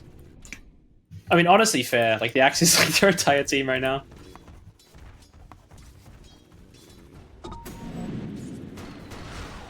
Just wondering if it's enough. Oh yeah, he's got the tank. Oh, yeah, and now Rubik has the Abaddon shield to cover. Yeah, they call it Abaddon, doesn't care.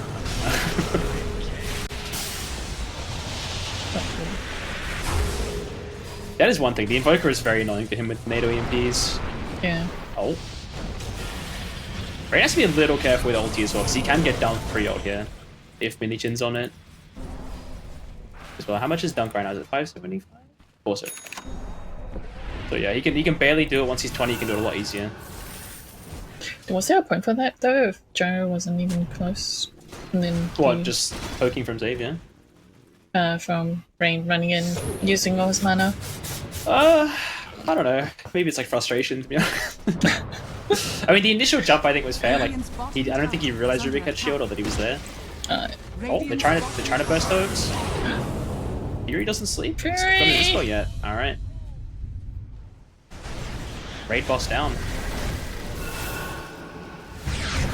Fury turned away for a second, then he got jumped. I mean, Fury had no dispo yet. He needs to buy something. Don't beat me. Because they do have the sleep save for the kata. I'm sure Fury knows how to time it, so yeah. Need to get that up. Tien going Hex. Does he have it already? He does. Alright, that is actually kind of scary. This guy can like go full hunting now. Smite is paying off. Hold up though. Is he gonna feed top thinking Jandals is alone? Hold up. Ooh. I mean, his team are close enough. I think he won't die. It looks like the answer is just a bunch of BKBs on Dire. Alright, they jump. Axe is here though. It's quite awkward from both teams, to be honest. Can they finish it? Yeah, they finish it. Alright. No BKB on Axe too. They have stun? Yeah. That's a good use on X. Whose yours was I think that? that was Jandals, I think. And because Xavier already used his. Good job, Jandals. Alright, Rain coming in. The Abaddon's doing work. I feel like the teams also, like, because like last game, right? NZ were all team fight, and Oz were all low cooldown. I feel like it's like flipped this game. Oh, he didn't earn it. Oh. He almost got away with that. I mean, that might be knock high ground. At least force buybacks. This Toad, he's making the long trek. Maybe I can rush soon. Or spy back and rush soon. You poke this, and when they buy, you go rush. Radiant structures are Wait, Rush. Is it even up? It's not up, right? Not up yet. 2 minutes. I think they don't care though, yeah. Range is gonna hit. That is one nice thing. They have a hero that can just hit and not really care. Yeah. It's like Darius forces siege for them. It's no X anyway. Rain is causing problems. Yeah, the fact he's managed to stay this high net worth is honestly massive. Oh, he has no Guess buy. they don't want to buy back. Right? Oh no, he lost it. He just got it back. Rip. More stuff. He's dead. Alright, they know he's dead for ages too. Axis out. Get the hell out. Alright, now they play Rush. Now they chill for Rush, guys. And don't sit 5 heroes mid. Nah, my heart can't take it again, bro. Alright, who's gonna go bottom? That's the question. Someone wants to farm this. Alright, it's gonna be Rain. Dire's bottom tower is under attack. Rain is off to collect tax. Rubik is like the least important part of this Radiant draft in terms of like their initial burst jump. So maybe they'll just send it anyways. If Fury's going Blitz? That's crazy. Yeah. I don't know about that one. No, I understand the idea, but... Well, Is that I for get Gyro? the idea, but... Yeah, it's for Gyro, so when he gets cold and catted, he won't die. But I think you just buy BKB and sleep dodge the catter. That sounds a lot easier said than done. I trust Fury, though. Fury should know how to do it. Fury can click buttons. What are you saying, Jonathan? Well, I mean, it is a timing thing. Just to be dodge, fair, just dodge asleep. but- You're all good. It is a timing thing, but I'm sure Fury knows how to do it. I mean, maybe he just thinks he's so poor that he needs the Vlads now and he's not going to get the BKB in time. That could be the mentality. I guess the Vlads as well, like, if Fury gets going on, he's just passively benefiting his team. If he's stunned or anything. So understanding, Andros. Yep. That's definitely what I'm known for, thank you. Are they going to send the Roche or are they going to try to find someone first? I mean, they can just sit these two Fury in. should fight first. It's X. Oh, X is bot. Not again. I think also just give Alright, it they're again. sitting outside at least this time. I mean, this might be send high ground because I don't think they can actually deal with 2 lives on turds. They have to cat him. He doesn't die otherwise. I mean, what's Scoop got? He's got a Daedalus. He's got like a little bit towards a Skadi. Dire's top tower is I don't under know. attack. Yeah, Bomber knows. The pit trauma is strong, but works out for NZ. They're disciplined this time. Hold up, they found a Rubik. Where's my buyback? Okay, that is definitely a send high ground. I mean, I did say he's the least important, but it is still bad. They do want him around. Just huge. I'm loving Rain's play of this game. This game. Yeah, Rain is locked in. Rain This one for MVP. sure. Yeah. Radiant's middle tower is under attack. Dire's bottom tower Yeah, I honestly don't know. Are they going to defend their last racks? Like, I don't know what they do on us anymore. Because, like, both these heroes you do not want to go on. They're just going to sit here and hit this. They have no Rubik for, like, slow spam. Yeah, I don't know. Their waves are being cut. They do need to deal with that. It's like no one covered the waves.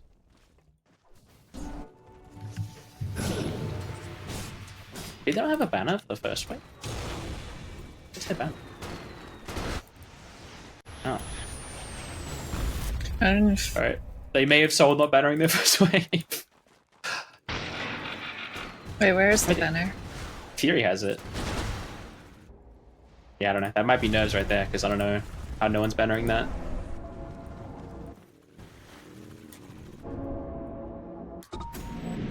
Forgot to click it one time. Yeah. Alright, well the game's not over for Oz. But I think they'll just do the same thing bottom soon. I don't see why not. They should know as well, this Gubala Skadi is like probably like that is his timing to like actually be useful. So if they can do something before he has it, that's huge. Although They I haven't think finished the probably- Rex mid though. I think they might still go through bottom though.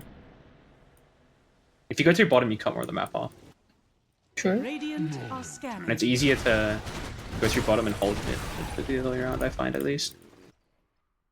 Oh, they're going mid anyways. I mean, they've got the solid wave. I'm sure Fury will put the banner down this time.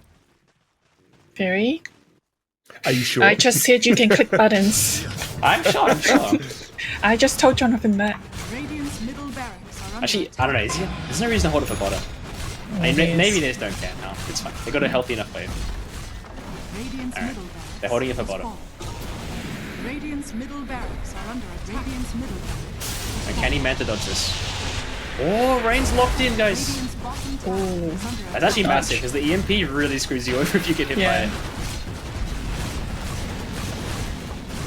Are they just getting megas right now? I don't know if they can actually stop them. What can you do?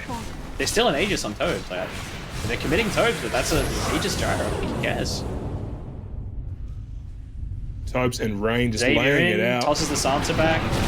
Does he burst him? And Toads doesn't care. He's hitting buildings. Secure. Oh, Minion died to the range damage. Rain back in, just being super annoying again, man. This Abaddon is just, they have nothing to deal with it. And he's still goalty. Love, Okay, love to see the boys playing the objectives. I do think you have to be a little safe because they have everything up still than global. But I mean, Tobes might not care. He is dead first like. It's got Aegis. Or they grip on the axe. It's a cancelled though. Tien's dead instantly. Running it in. Let's go. I think they should chill out. I think they should chill out. They should know. Yeah, look at Tobes. He's out of here. No throwing. Sunstrike. Ooh. Tien's got a few of those on Tiny that like barely missed. Like I saw one early game as well. Bit unlucky. Alright, this is full desperation mode from Oz now. So what do you think, like, realistically, 30k gold diff, other than a non-protected pit, what saves Oz here? How do they play this back? I think if Tobes gets like bursted with no buy, I can see a potential throw. I mean, he has no buy currently and he can die, so hopefully he plays a little safe. Because I mean, that Cataclysm combo with the axe, it will still destroy anyone it jumps. So yeah, right. They have to be a little careful. I think if NZ hold buys, I don't really see a way they lose though. Because the Oz combo is like, it's one thing, right? If they use it, you can just buy an end, I think.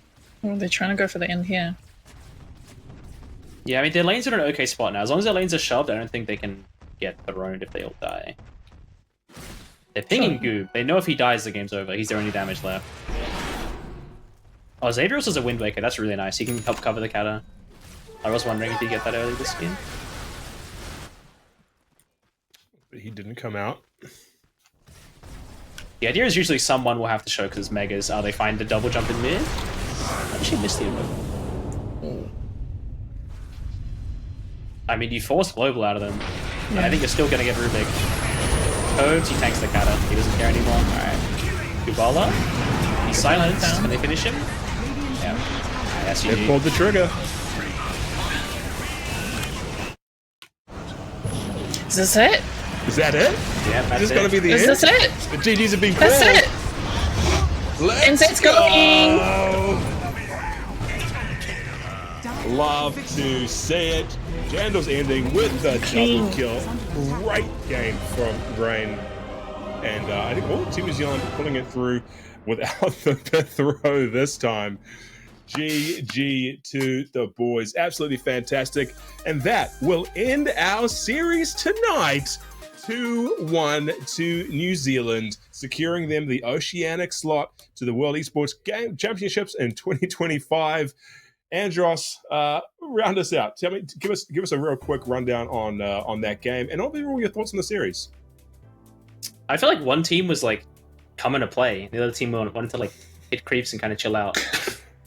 That was kind of the vibe. I mean, we start with game two. Let me hear it. Which team? I think the team that won potentially. I don't know. They have active heroes that can do things, and Dota is kind of simple sometimes, right? If you can do things, you can win. Yeah, and like I said, I felt like to me that they were playing really proactively, holding those. I think Australia were sort of like waiting, or almost like trying to hold off the loss, whereas New Zealand were really trying to find openings to win, which is fantastic. I kind of joked during the break. We versus Australia last week for the Counter-Strike men's and women's in Counter-Strike for the WEC, and we lost.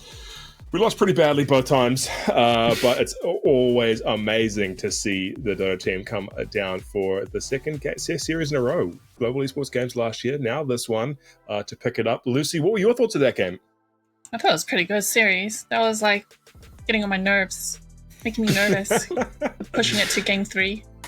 It was, but maybe they were just like min-maxing, just trying to give us as many games as possible, get as much practice in as possible before they head off to the Worlds. But fantastic games from both teams. Congratulations to Team New Zealand and GG. Well played to the green and gold, the Australian team. Didn't take it away this time, but now we're going to have a great representation from the Oceanic teams all together. World Esports Championships. Lucy, any shout outs before we end the stream? Shout out to Jane and Janice. Janice Andros, anything you want to say? Closing words? Shout out to Theory and Xavier, 5-man Roshan Game 2. True. Awesome. Well, thanks everyone for tuning into the game, supporting the New Zealand team, and a huge thank you to our sponsors as well at Kia for driving or inspiring the teams to make our way over to the World Esports Championships. So thank you all for viewing, and we will see you all next time. See you later. Thank you.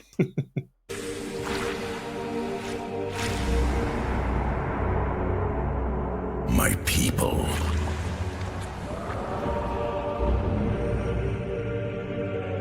My teachers. My family. My love. All gone. Some things in this dark world are worth any price.